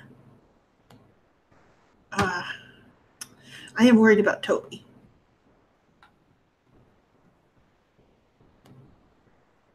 Looking at the other two again. Well, I mean, I can go after Brandy. Like, Brandy used to date my brother, Don. So, maybe we can see if she's hanging out with Matt Leathers, I guess. Yeah, I can do that. Is that okay, Kennedy? Yeah, go.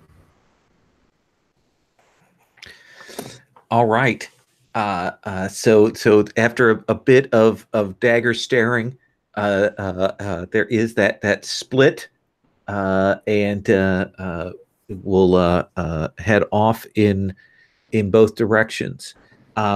Let's start with the Kennedy Allison team, and then we'll swap to the Buck Cameron team, and we'll see how we go back and forth.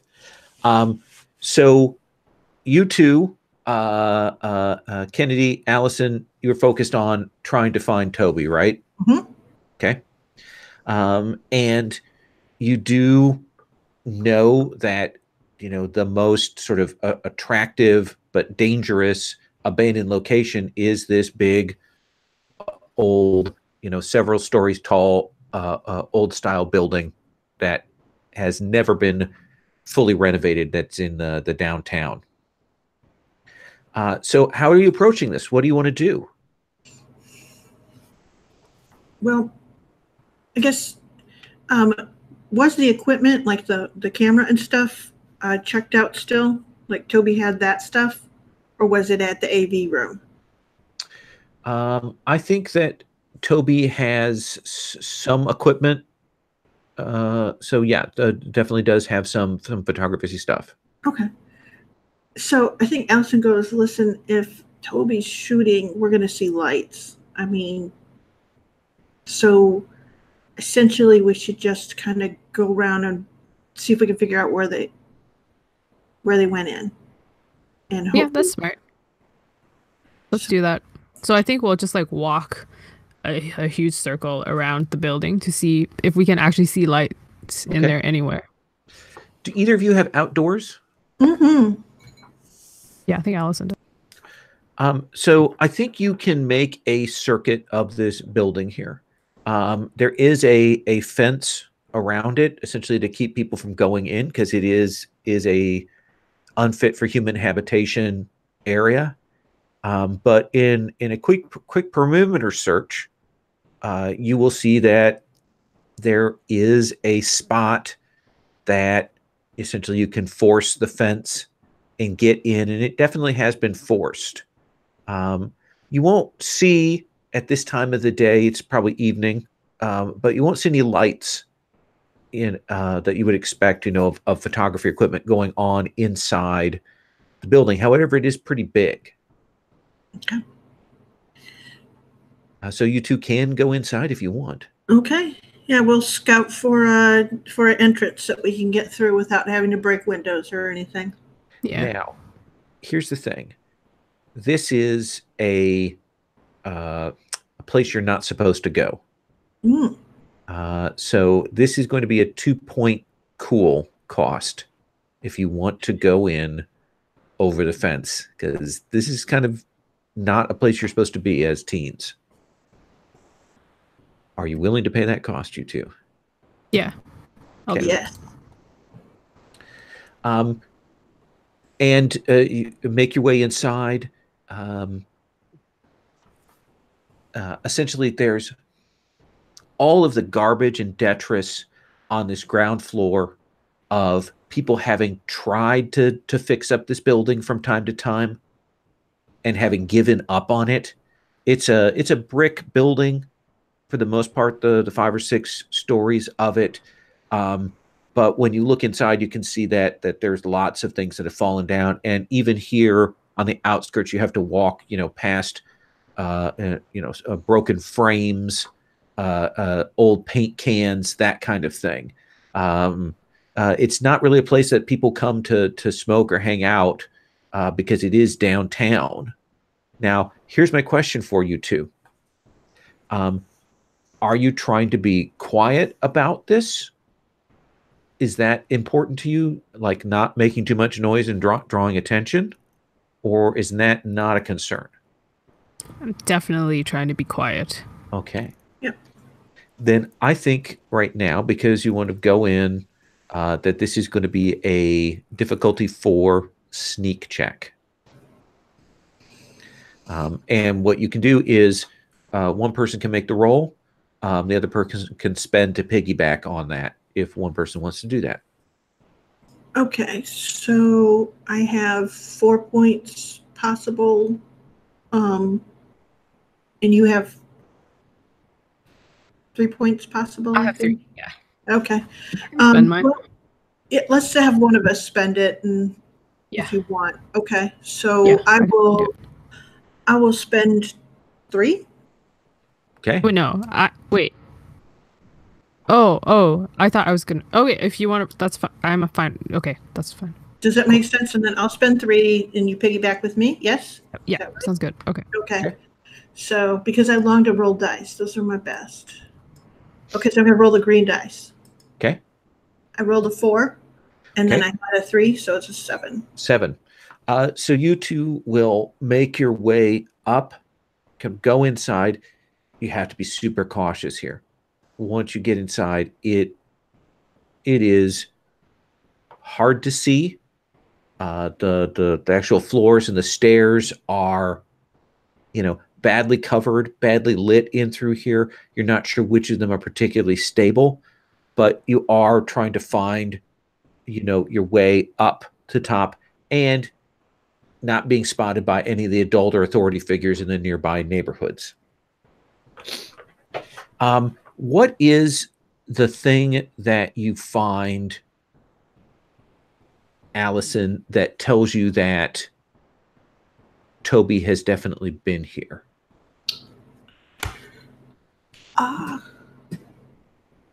I think that we actually come across one of the camera batteries, like the packs. Like it was black, so Toby may have set it down and then not found it again when it picked it up again. So we come across one of those, and it has that sort of, property of Henry Thoreau. Yeah. Anyway, HDT. Right. And Kennedy, what is the thing that you find then as you're moving up these levels that like, let's say on the 3rd or 4th floor, that tells you that Toby is like clearly here for the long haul? Like not just visiting here, but more. I think we find a sleeping bag.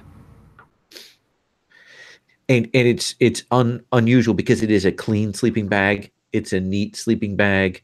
There are probably, there's probably a little electric lantern there and some food cans and things.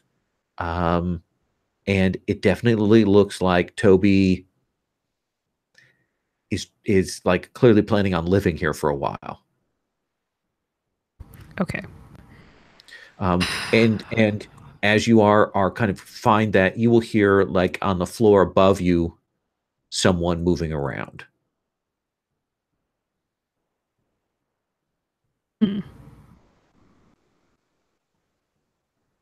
Let's see. Is it?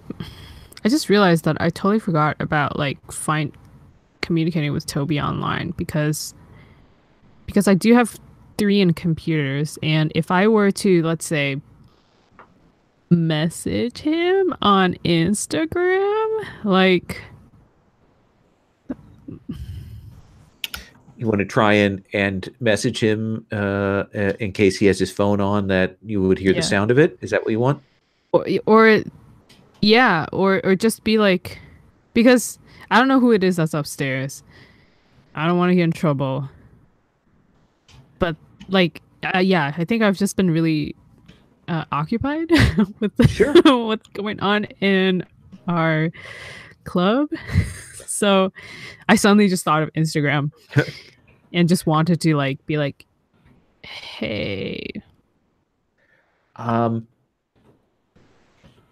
I think that when you do that, you will hear that alert ping from upstairs. And maybe the sound of the footsteps kind of stop as someone kind of clearly checks their phone. But you don't get an answer on yours. But I'm going to come back to you two in just a moment here. So, Cameron and Buck, two striking young men of the school, you are going to try and go and speak with Brandy, right?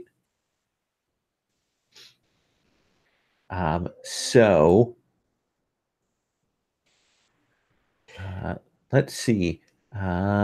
You have gossip. Where do you want to try and track her down? Do you want to try and track her down at her house? Do you want to try and track her down, at like a hangout? What do you want? I feel like we're not gonna get what we need if she's with her friends. Like if she's with the bad kids, because she's gonna need to impress them and not know us. I'm a liability. Well, I'm probably a liability as well. Especially wearing my school gym sweater. Oh yeah. Yeah. Yeah, kind of that. But it looks great on you. You think so? Yeah. Okay. Thanks. Thanks. And he like pushes the sleeves up. Okay, look. So what do you... Listen, I think I know where she hangs out, but we're gonna have to get her to talk to us away from Leatherface. Yeah, I caught my brother, and yeah, what he said was that she hangs around Matt Leathers. You know the guy with the blue hair? Okay. Yeah, I know him, but Yeah. Okay, so you swing by her house, you reckon? Do you know where she lives? did you get her address when you talked to Stan? Or No, was it Dan? Which one of your brothers was it? Yeah. I can really tell them apart myself sometimes. Don. Oh, okay. He's the one I could have with. I could text him and see if he has her address. Yeah, well, okay, but it's still pretty early. She's not going to be. I mean, if the rumors hold up, she's not going to be home. Yeah. Well, I guess you and I could kick it until then. Oh, sure. Yeah. I mean, I could tell you about how awful that date went. That wasn't actually a date. Yeah. I'd totally love to hear about it. Okay. Yeah. So, do you maybe? Oh my God! How do you tell someone that you want to date them and so that they know? Because it did not work. Well, I mean, I am not the right person to ask because I'm not good at it myself. But it's to me, I don't know. I don't know. What are you supposed to just run at them and be like, "I want to date you"? I mean, at least they get the message, right? If you were like, "Hey, I like you and I want to date you." Yeah, I've had bad luck with that in the past. Yeah. Yeah, like when you run at people and just yell stuff at them, they don't like it. Yeah, I can see why. I mean, especially if you don't know them. Oh, fuck. I guess if you knew them really well, maybe it'd be different. Yeah. Sometimes that makes it worse, you know, like if you know him really well, because you want to make things awkward. Yeah, I mean, I don't know. I guess it can be really frustrating to like try to hold it in all the time though. Yeah, like Ken like sort of tucks a lock of hair behind his ear and like looks down at his shoes. Like, hey, I mean, so you never asked me like what my like deep dark secret was. I mean, Oh yeah, dude, I'm sorry we skipped you. Yeah, what's your deep dark secret? well, I mean, like I have a couple. You'll see the car pull up the house, and you'll see Leather sitting in the driver's seat, and he's you see the two of them. She leans over, they make out, and then she gets opens the passenger side door, and she gets up, and she kind of stands there for a second as Leather drives away in his Chevy Lumina. Not a great car. Does Buck notice before Cam? It's like, oh shit! Sort of like a. That's funny. That's the exact words I was gonna say. I know you so well. Oh shit! Pause. I don't know what to, fuck it. You know what? Let's just run at her and yell stuff. That'll work really well. Are we in your car? Your brother's car? Are we? Or are we just Okay, like leaning on a post outside of her house? Can you drive? Not well, but I'm old enough. I probably legally can. Yeah, we probably took my car then, but you had to drive because I can't drive. Yeah, I think he drove like he probably drove really slow. Aw. And like is constantly checking his mirrors. Yeah. Like stalling a little bit, like through the gears. Oh, it's a stick? Oh my god, no. Yes. Oh my god, let it be a stick. I love, and he probably jumps in and he's like, oh yeah, I've never driven a stick, and he's all excited. Yes. Yeah. That's perfect. Yeah. So he like jumps out and he's like, hey, Brandy.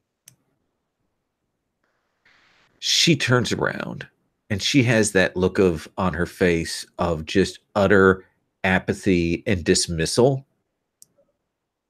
Yeah, I'm used to that. Hey, look, I saw you pull up.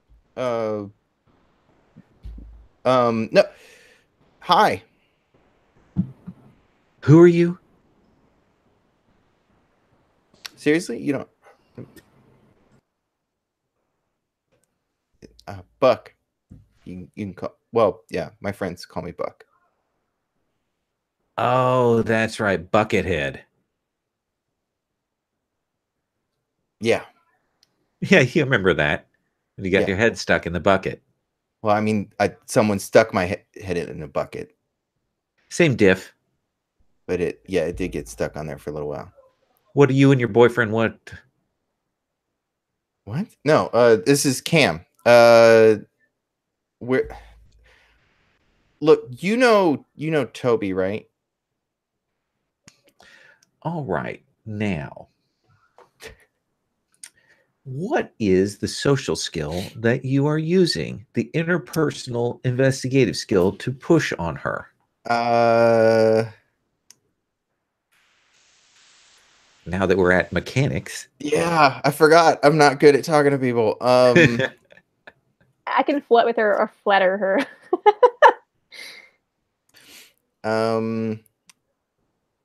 You know, okay, can I change the way I say that a little bit? Absolutely, yeah. I want to let's roll back and let's have you take a look at your interpersonal skills.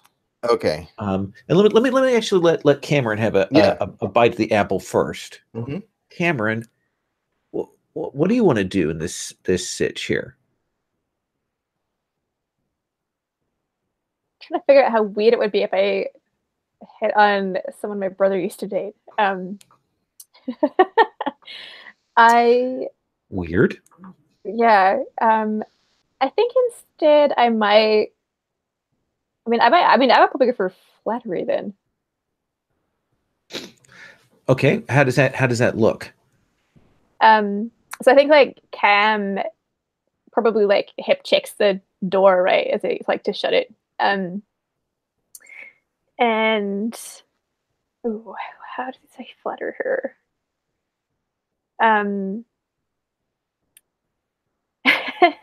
Yeah. I think he gives her a nod and he's like, "Hey, like, nice threads. Where do you get them? Like the hot topic down the way?"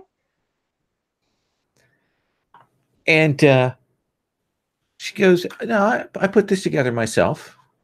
Oh, sorry. Yeah, it's totally got that sort of like distressed DIY thing going. It looks really good. Do you want to make a spend on fashion? Yes, please. Okay. And you say that, and she's like, "Well, I mean, you kind of looks at what you've got. You're on something. I got like the Looks like- 90s thing going on. Yeah. Where'd you get that at?" Oh, well, some of this is like hand-me-downs from my brother. Oh yeah, Donald. you're a Jones. I'm Donald's brother. Oh yeah, I can see it in the nose. Yeah, I get that a lot. But his looks a bit different after he got like it broke, but whatever. Yeah, I remember when that happened. Yeah. So and she you take you get her engaged so she isn't immediately walking away or isn't immediately suspicious, and she's like, what do you two want? Is this like something for yearbook or newspaper? Yeah, kind of like Buck and I are doing like a school piece report thing. I should like elbow Buck a little bit.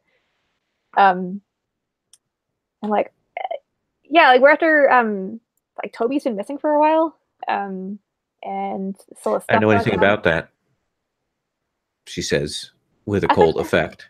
I thought you guys used to be close. We used to. I haven't seen Toby in a long time. Oh, sorry. What happened? None of your business. Look, I'm not gonna like blast it to the whole school or anything. I was just curious if you were all right. You got all weird. She is definitely, once you've dropped Toby's name, you see that she's gotten very edgy. Like her whole body language shifts. Like she's doing that thing where she kind of steps, like she looks back at the house like, okay, how far is my house from here? Can I walk out of this conversation kind of thing? Oh, shit. Brandy, look. What, listen,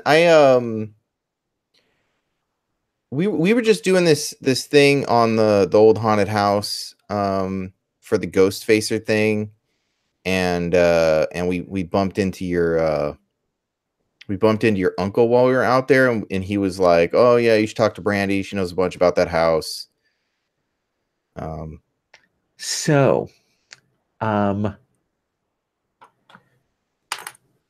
Like, I think with your various interpersonal skills, you will see the blood drain from her face when you mention her uncle. Yeah, I have bullshit detector at 4. Okay. Yeah, and she's like, "That's cool. I haven't seen him in a while. Don't know anything about that place," she says in the worst lying possible. Oh yeah, that's she's like super nervous right now. That's weird. And she takes out her phone. Who you calling? Just checking messages. Oh, okay. She lies. Look, okay, so it's listen. All right, you know what? Were you out there? Did you see anything? Because like Toby went okay, so Toby was filming, and then we saw the film, and there was like some people on it, and you are like acting really weird all of a sudden. And I think we're about to go into a throwdown. Yeah, we are. All right. So I'm going to cut from you two as you're trying to pin Brandy down before she can call Matt back. You two on the third floor of this, on the fourth floor above you of this damaged building, you hear that ping that says, that's Toby's phone.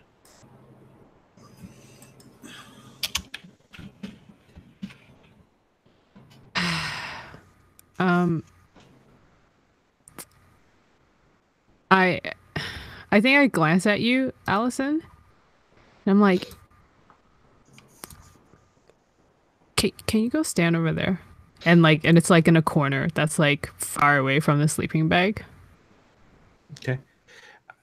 Oh, sure lost audio. So okay. Just a sec here, okay, cool. So I'm gonna. Yo, Toby. Essentially, have Allison move so that she can kind of cut off and exit. No, actually, I didn't. In case it's not Toby, okay. I want Allison to not be discovered immediately. Okay. So I think you'll hear that sound of. Can you hear us now, Sherry?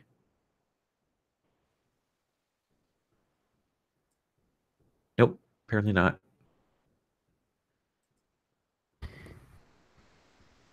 I don't know why her audio would have cut out. Hang on a sec. Let me pause 1 second, and I'm going to. Can you hear us? Okay. Yes, I can. Sorry. Can you talk again? Yes, I can. Can you hear me? Okay, I'm going to turn up the gain on your mic because you're very, very quiet right now. It switched everything around. Oh, it swapped to the other mic. Weird. It shouldn't do that. No, and it turned off all of my audio. So nice. Okay. And the cat's not here because otherwise I would have suspected the cat. So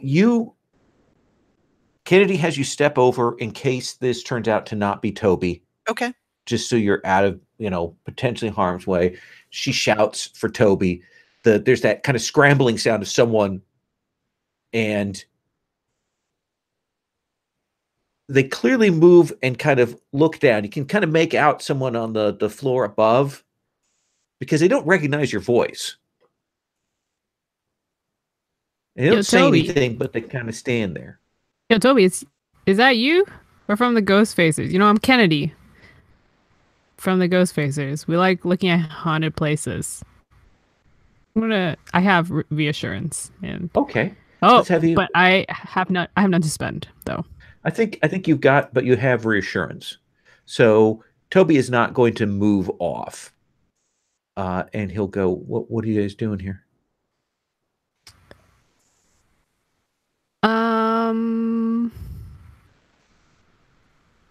You shouldn't. It's real. You gotta be real careful when you walk around here. Is there a real ghost? No, it's just some of the floor isn't particularly safe. You gotta walk careful.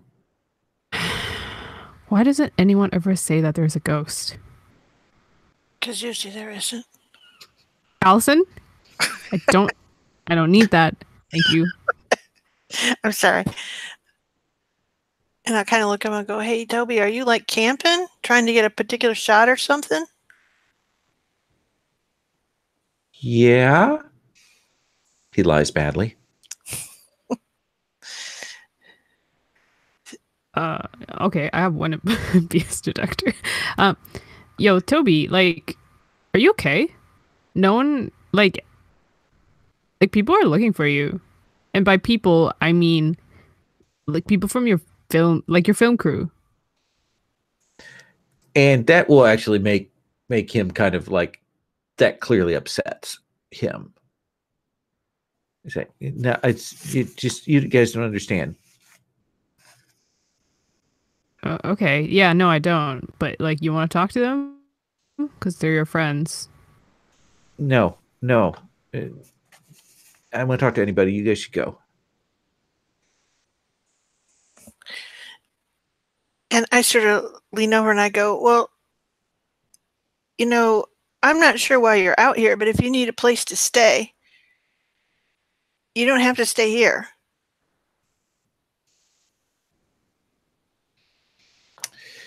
So it seems to me that you're trying to potentially talk Toby down, right? Yep.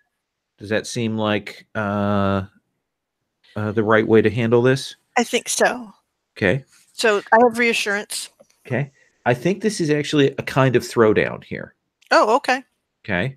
That the two of you can participate in. Essentially, you want to bring Toby down to get him out of here and maybe to open up about what's going on, right? I would love that. Okay. So I think that's the difficulty is going to be a 3. Okay. You can spend from your throwdown ability. Okay. You can spend from relevant interpersonal abilities. And certainly Kennedy can help. Kennedy, how would you assist in this sort of drawing down? Well, I wanted to taunt him just because I haven't taunted anyone. And I have that skill, which is terrible. But I'm gonna spend it anyway. So are you taunting? Yes. What I'm going to say is, okay, I get it. So because there's some issues, you don't want to talk to anyone, so you're gonna live here. You don't got no money, you don't got no job. You're just gonna sleep in this possibly haunted house. Possibly. Like you had to get that in. Okay, let's have you do that taunt spend. I'm interested in it as a tactic because it seems to me that you can then play good Ghostbuster, bad Ghostbuster at that point. Okay. So while Kennedy provides the sort of the counterpoint, what are you going to spend from? I think, well, I'll do the throwdown just because you got to put some points in there. But I also think that I'm going to bring up Mr. Darden because he would be a person who would have access to a place where Toby could stay. It would be safe. It would be, since he's associated with the school and the counselors and all that stuff. Okay. Toby would be kept safe. How do you say? And okay. How much do you want to spend from that? I will spend 2 from my throwdown, and I will spend 1 from my Mr. Darden pool, I guess. Okay. And so relationships are 1 for 1. Okay. Do you want to spend any from an interpersonal skill that's appropriate? Sure. I will spend from reassurance. Okay. Oh wait, could I also help by spending more from other things? Or you could spend from throwdown to assist. Yeah. Okay. Yeah. I'll spend 2 from mine. 2, 3, 5. So that's at like a 5 right now before you spend any additional from interpersonal, Sherry. Okay. So it's a 5. Well, wait. I spent 2 from throwdown. Okay. And then 1 from Darden, so that's 3. And she spent something from throwdown. She spent 2 from throwdown. Oh, and 2 from the taunt. So you're at a 7 right now. Sorry. 7, and then I'll do the reassurance for another 2, and I'm rolling with a 9. Okay. Roll with a 9, and we'll just do this as margin of success for affecting the damage rather than rolling damage and all the steps that this game has for handling throwdowns, which seems overly complicated. But so I rolled a 5, so that's a 14. 14. So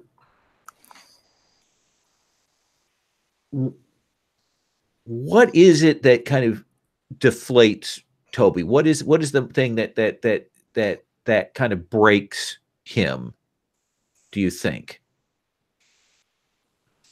What point of your argument kind of cracks through that facade? I think there's a thing where I say, Toby, you weren't the first one who's needed some help. I mean, that's what the counselors at the school are for, and frankly, they have beds and dorms there, even if they never tell you about them. There's always kids there. And Toby comes down and says, I can't go home. I can't go back to school. I can't. I can't. They made me. They made me. They made me steal stuff from school. It's some footage, and frankly, Olga would be very glad if you restored it. Just you can't tell them. I mean, if they know I did this, they'll be so upset. I won't tell them. Wait, I don't understand. Who made you steal what? I'm not smart like Allison. You need to explain this to me.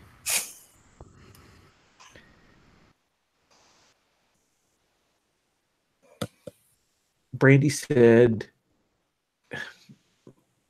Brandy used to be a friend of mine, and she said she knows my parents, and they think that she's a good girl. How? She said she would tell them about how I've been dressing at school, unless I stole the footage for her.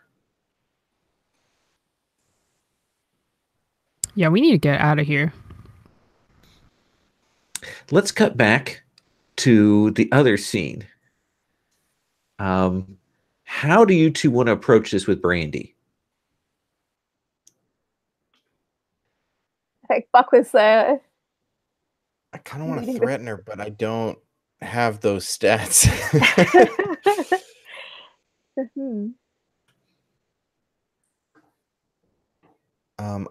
I think he's gonna go for leverage versus trying to do any sort of like, instead of like blackmail, it's gonna be more like, look, I have some of the footage. Just tell me what's going on. Okay. So the footage will act as the leverage to be able to push here. So how much throwdown do you want to put into this? Okay, so I want to put in 2 throwdown. Okay. Do you have a particular interpersonal skill that will work with this? I have negotiation. Okay.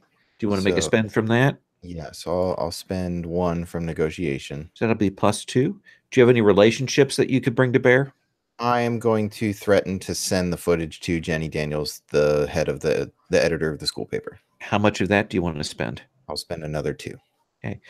How are you assisting with this, Cameron? Yeah, well, I likewise have some negotiation that I can use, right? Yeah, you can make a spend from that, and that will give a +2. Nice. Yeah, and I mean, and that it looks is probably like sort of a bit like sort of fold my arms a little bit, like sort of leading into Buck and saying like, he and I are like, like leverage the whole like we could blow this thing wide open kind of thing. Like, we're on the school paper. Do you want to use your relationship with your brother to bring some other social pressure there? Yeah, I think so. Like, because if she doesn't tell me, like, I'm sure Donald will tell me. Like. Okay. So that looks like a +10 we're standing at right now. Difficulty 4. Let's have you roll, and let's see how you do against her. Your goal is what? What is it that you want her to do? Okay, so I definitely so I want her to tell me, like, I want her to tell me what happened to Toby. Or actually, I want to find out if she's the one in the picture. Like, I want to find out if she's one of the hooded people.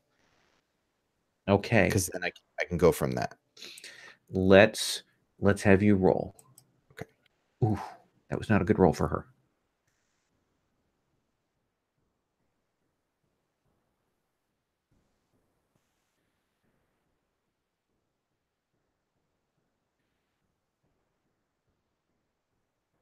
So what'd you get?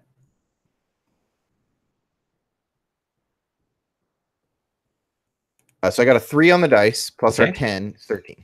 13. And she spent out her cool down to 2. but you beat her by significant. So you see her like she stops in sort of mid text, and she goes, "Oh no, you can't tell anybody. You can't tell anyone." Brandy, look, all I want to know is, was that you in the thing? And like, what happened out there? Because look, you two, someone's missing. If my uncle finds out. Yeah, he's a psychopath. He had a shotgun when we were over there. I know. But like, nobody's trying to get you killed. We just want to know what happened. Look, and she shuts the phone. She stops texting. She goes, look, Matt, I told Matt that my uncle had this stuff and he knew it was worth money. And he said we could go and get it. And he said it was okay because, you know, my uncle's always been a super creep. Like, and she pauses, like, super creepy. Saying stuff to me, you know? So I didn't feel bad about it. But then, like, as we were leaving, I realized that there were some people there, and I knew with the people from the AV club. And I told Matt, and Matt got all freaked out. And he said we had to get the footage. Okay, look. As far as I know, Toby's missing. Like, do you know something about that? I asked Toby to get the footage for us. So you made Toby steal it? Look, Matt's the one. You know, you don't know him, and it just, we had to do that. And you know, I mean, I can't let my uncle know. Hey, like we've all got those uncles, right? Like, we won't tell him anything. You can be honest with us. What do you two want? What is it you want?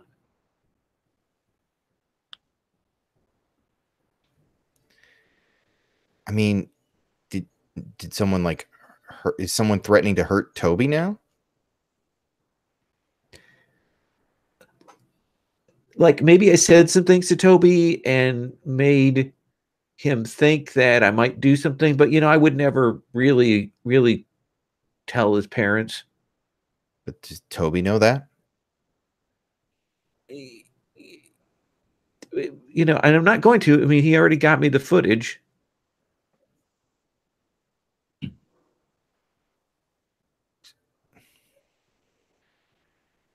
So where is it? She does that. I don't know, as she looks down at her like satchel messenger bag. So it's in your bag then?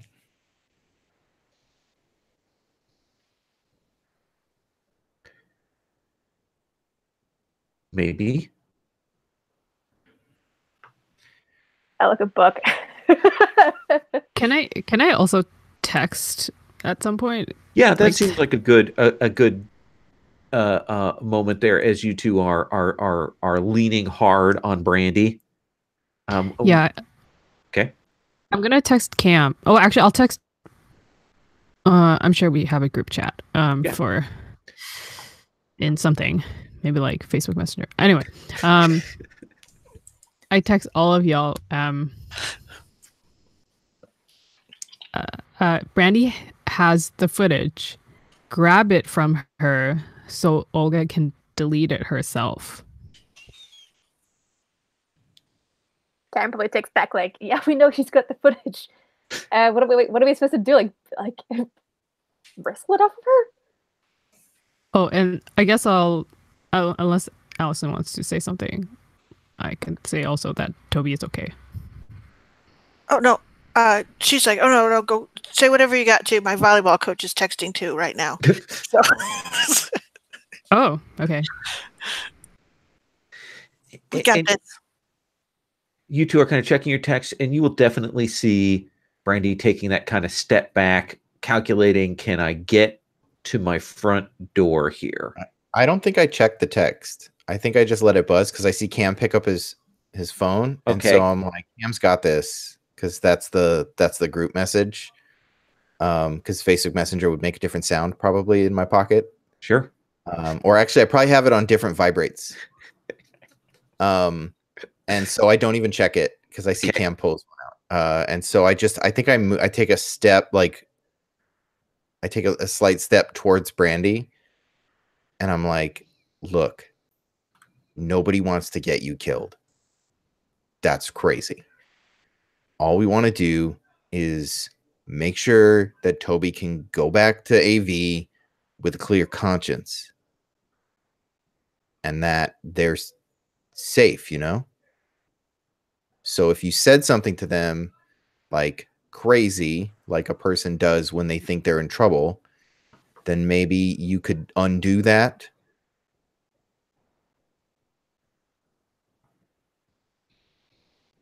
Okay.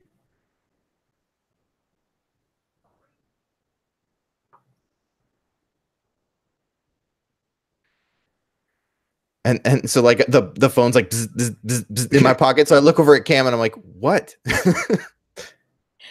I probably like shoot Buck. Like I'm trying to frantically text back and forth with like Kennedy. I shoot Buck a look and then look at the satchel and back at him again. Like, we need that fucking satchel. Listen, I know that the AV wants the footage back. I've seen the little bit that they have, and they didn't get a lot of it. I'm pretty good with photography stuff. If you want, I can edit it for you and give them back the rest. Let's have you make a negotiation spend.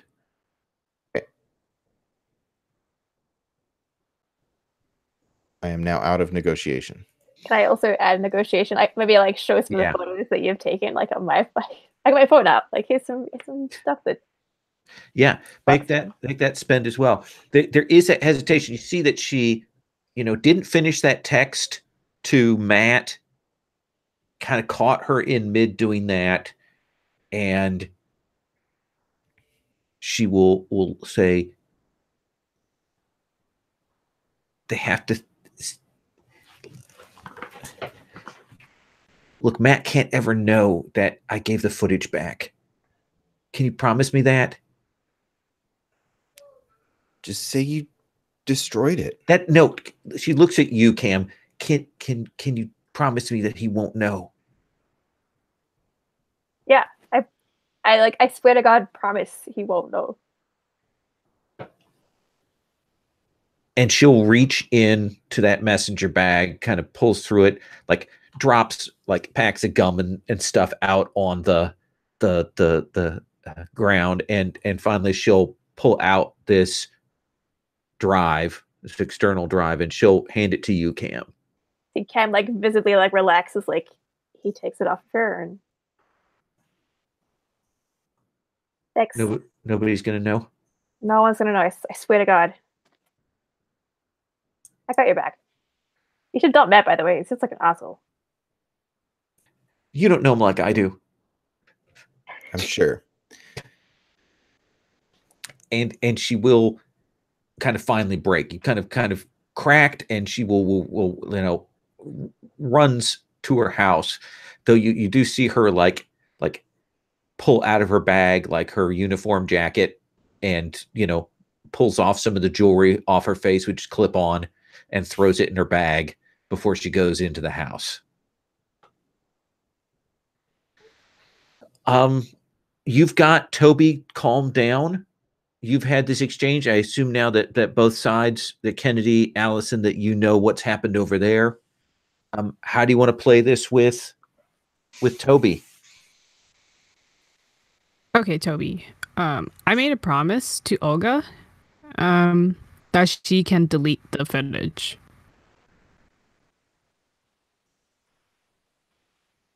I don't have it though. Yeah, it's fine.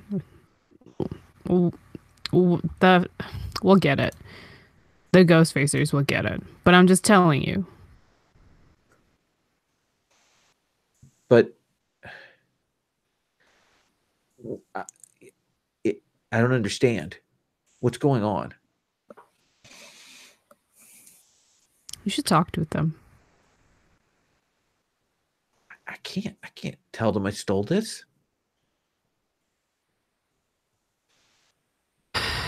Do they know about your family?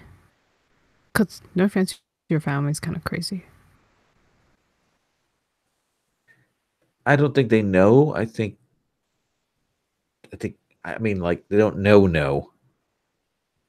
So if you told them, they would know that your family is crazy. So it's understandable that you would do this, right? I don't want to tell them I did this. Okay, you don't have to tell them then. It's your decision. But do you think you can go back to the club? Now I have a question. Have you told her that you've gotten the footage? Oh, I haven't. Kim? Okay. Oh. Well, I guess when we get the text, I would be like, we've got it. Oh, we have the footage. So.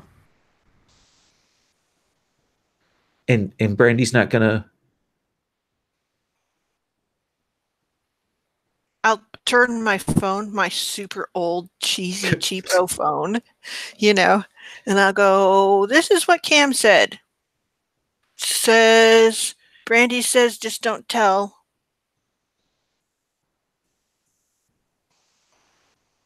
Okay. Matt can't know. She should dump him.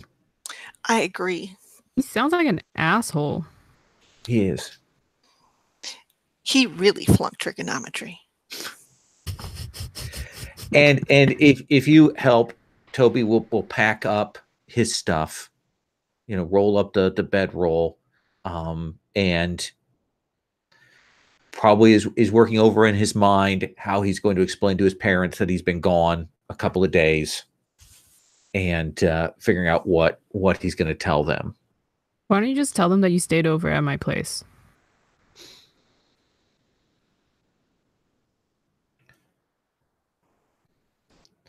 Or maybe Allison. Allison is, has a better rep.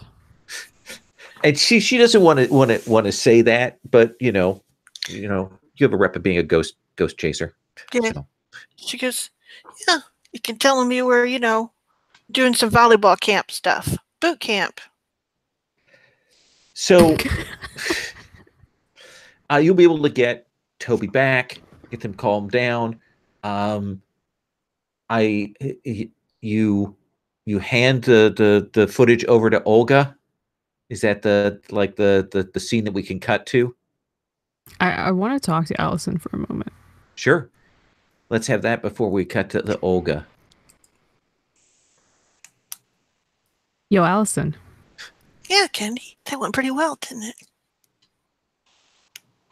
You're really smart. No. No, you actually are. I don't think I've ever met someone as smart as you before. Well, actually, I think my dad is still smarter, but he's very, very smart. Well, you get super good grades. Yeah, it's all right. I don't like school, so it doesn't really matter to me. How was the whole, school's a joke thing? Because it is. What's not a joke, then?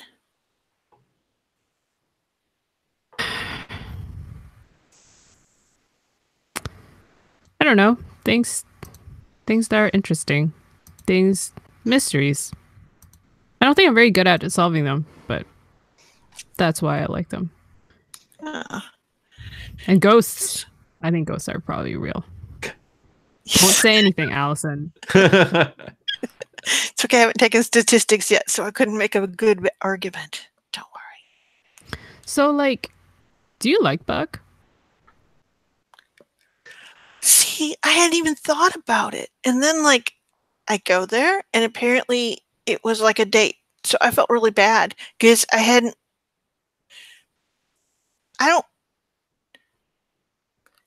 don't know. I don't dislike him. He's pretty funny. He like does things completely different than me. Yes, Like, you are almost complete opposites. yeah, but I mean, I kind of like that, but I don't get it. But she goes, I don't know. How do you know? Why are you asking me? I don't like anyone. Why not? I don't know. Not that interesting. See, like everyone else is a big joke, just like school, right? I don't think you're a joke. You're very smart. No, I'm decent at athletics. That's the story, okay? Why do you want to not be smart? I don't get it. She goes, because this is a school about, not about me. It's not about me. What's it about? Corn? Or is it about your mom? No, it's about the school, the students who pay to go there. Okay. This is one of those moments where you're too smart and what you're saying is not making sense to me. And she goes, listen, I just have to keep a low profile. That's the most important thing, and I can get out of there and not get ripped to pieces. That's all I'm trying to do. Low profile, useful. Okay, you do you. She goes, but it's not a joke to me. See, it's like, you're like Buck. I don't get him, but I kind of like him. And I don't get you, but I like you. I like you too. Cool. Cam's cool too. I like him a lot. Let me actually then cut before we go to the Olga scene. You two solved this bit together. Is there any last interaction we want to see between Buck and Cam here? So it's going to take me forever to cut them out of all of this footage and make sure that there's nothing in here. Do you want to like stay over tonight and help me? Yeah. I can help out with that. I mean, I got nothing else to do. So do what I can. Awesome. Man, you're always there when I need you. Well, I guess I like you, I guess. And I like punch his shoulder. Yeah, man. So I do think we cut to the moment you give Olga the footage. She checks to make sure that what needs to be excised has been excised. I assume beyond cutting the two of them out, you cut the offending footage for Olga. Make it look super weird. So, and then I give the drive to Agatha, or to Agatha, to Kennedy, and tell her a ghost did it. I'm gonna slap you. 100%.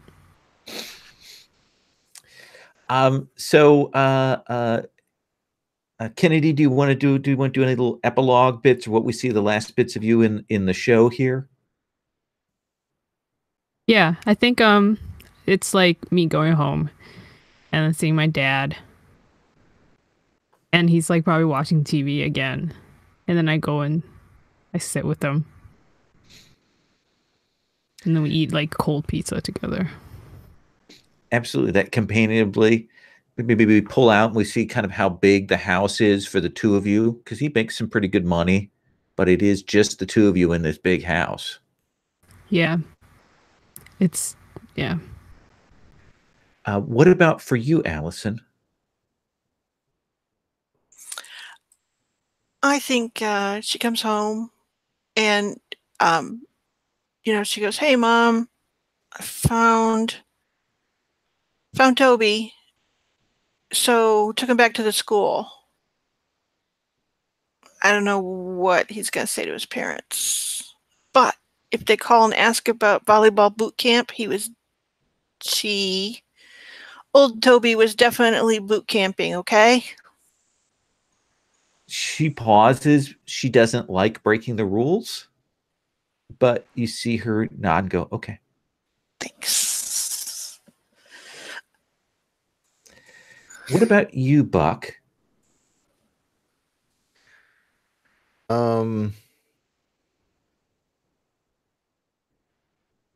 I think I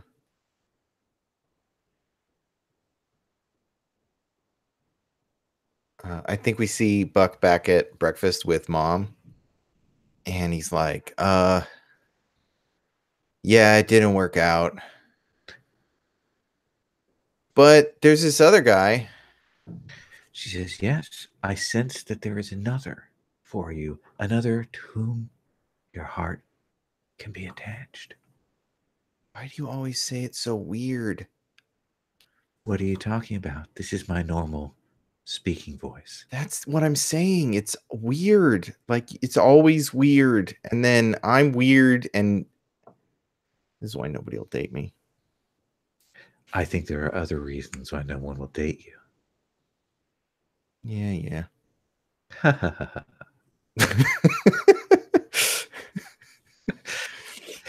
And then we cut to last but not least, Cam.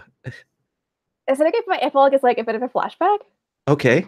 It's like I have this picture in my mind of like Buck and Cam like walking back to Buck's place, and it's like this sort of crickety kind of night. It's like the stars are out, like the lamp light sort of passes over us each when we walk underneath and stuff, and like Cam is kicking a can down the road a bit, and eventually like sort of kicks it a bit too hard, so it sort of like rolls a little bit like into the gutter and then down like the drain. And he's got his hands in his pockets, and he's like, so Buck, I never did tell you what my like deep dark secret was, but I mean, I told Kennedy this and stuff, but like I'm bi, and I don't know. I guess I just want to tell you that, I guess, kind of thing. Yeah.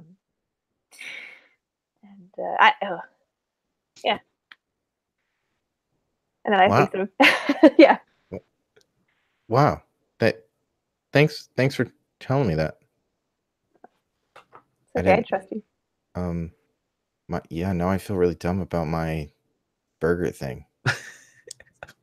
No, you're right. Like, vegan burgers are pretty strange. Yeah, they are strange. I mean, like, don't know what's in it. Could be tofu. Could be seitan. Could be I don't know, whatever else vegans eat. Yeah, like rice. I don't. Yeah. Yeah. Anyway, I think he punches your shoulder. like Cam's like rubs his shoulder, is like, yeah, and smiles at Buck and is like, let's go fix that footage. Nice. Thank you very much. I appreciate you bringing that full circle there, Lauren. That was so great. Thank you guys. That was really fun for me. The whole thing. I let some of the scenes go long, but I hope that was okay because I was enjoying the interactions there, and digging it. I don't think I mean, Bubblegumshoe is what it is. I think it's a light version of Gumshoe. I think I would run it again. I think I would do what I did, which is the margin of success for throwdowns, rather than like doing back and forths and rolling damage with it and all that stuff. I think that's kind of nutty, or at least not the way I want. But I enjoyed this, so I dug it. Let's at least do starts. Anything you want to point to about stuff that you dug of other players, things, anything that you want to point to, moments that you enjoyed. Sherry, I'm going to make you go first. Oh hell, it was just all of you guys. I mean, the play was super fun.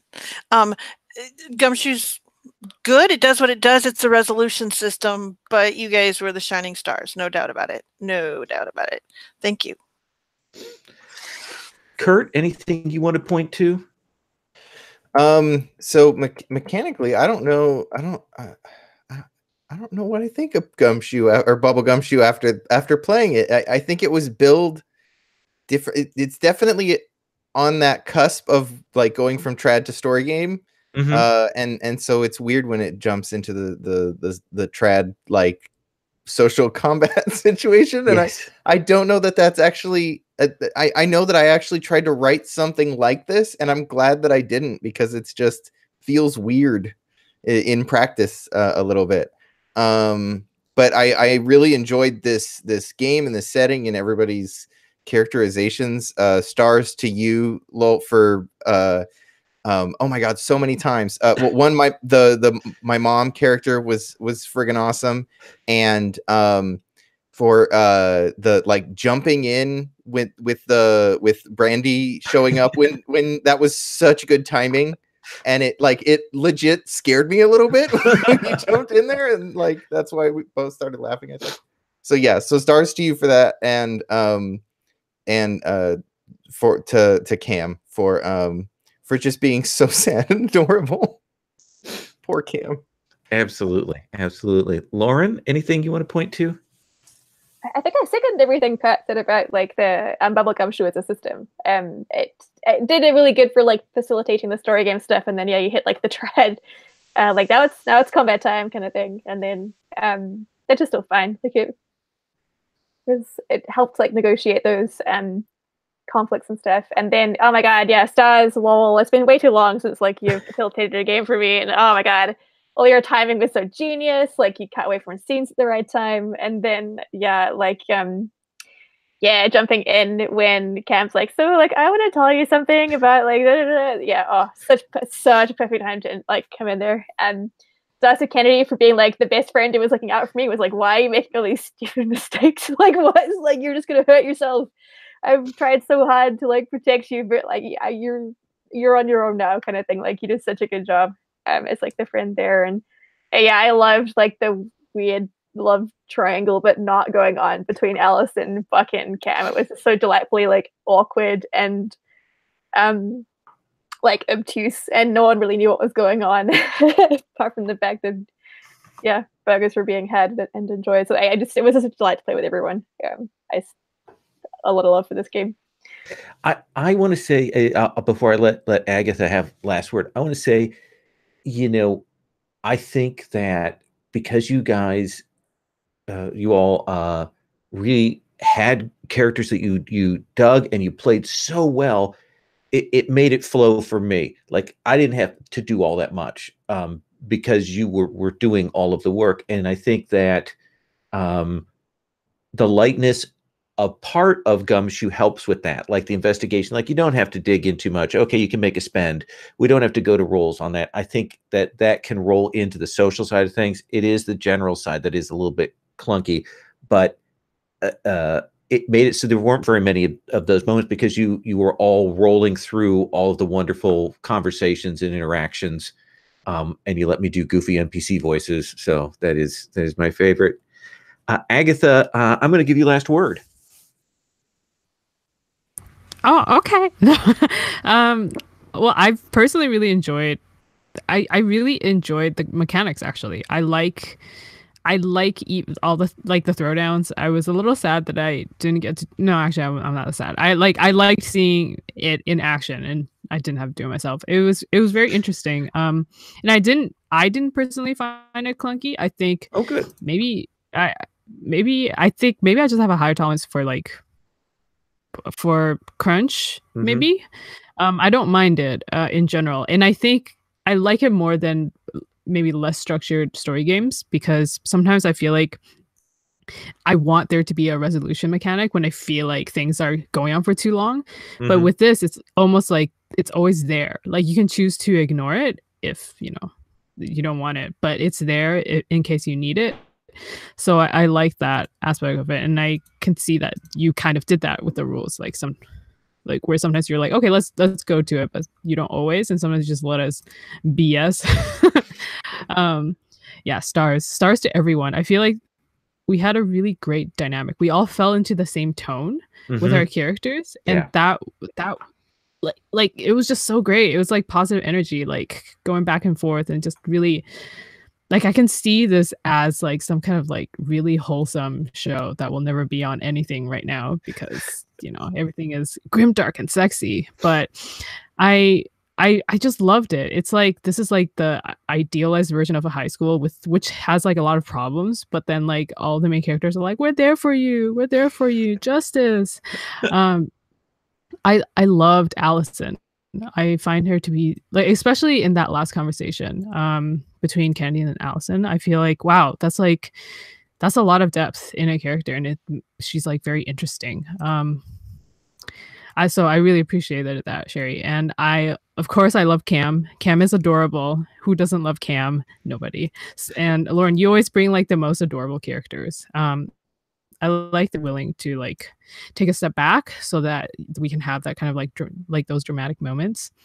And then I also love Buck, Kurt. Like I already said this, and I will say it again. He's just like so cute and so like sweet and well-meaning and awkward. It's just like you're like, I know this guy, and I really appreciate it. And of course, Lowell, like I think I love that you decided on that home scene for everyone. It really it brought a lot to the game, where it's like I think our characters became more real because of that, and all the different families and all the different familial structures and dynamics. But then they were all so sweet and heartwarming, and I enjoyed that. Yeah, I think it's probably for me the best thing from Tales from the Loop that I picked up from that was doing those kinds of scenes for these kinds of games, and I loved all those moments. So, and I want to second again what you said about everybody being on the same tone. I hadn't put that together until you said that, but yet everybody was on the same page in a way that is in just a couple sessions to get everybody that well in tune is amazing to me. So great players all around here. All right. Well, thank you very much, Agatha. Thank you for asking to play this because it gave me a chance to do this. So I did appreciate that request. Kurt, it was a delight to play with you for the first time. You are dynamite. I really enjoyed that. And Lauren, it was great to be able to have a chance to play with you again. Super awesome. I'm going to go bask in the afterglow now. And it's everybody have a great rest of your week. We'll talk with you all later. You too. That was Bye. amazing. You guys are so great. I have a little love for all of you. Thank you so much. This was great. I loved everybody. Oh, Yeah. so good.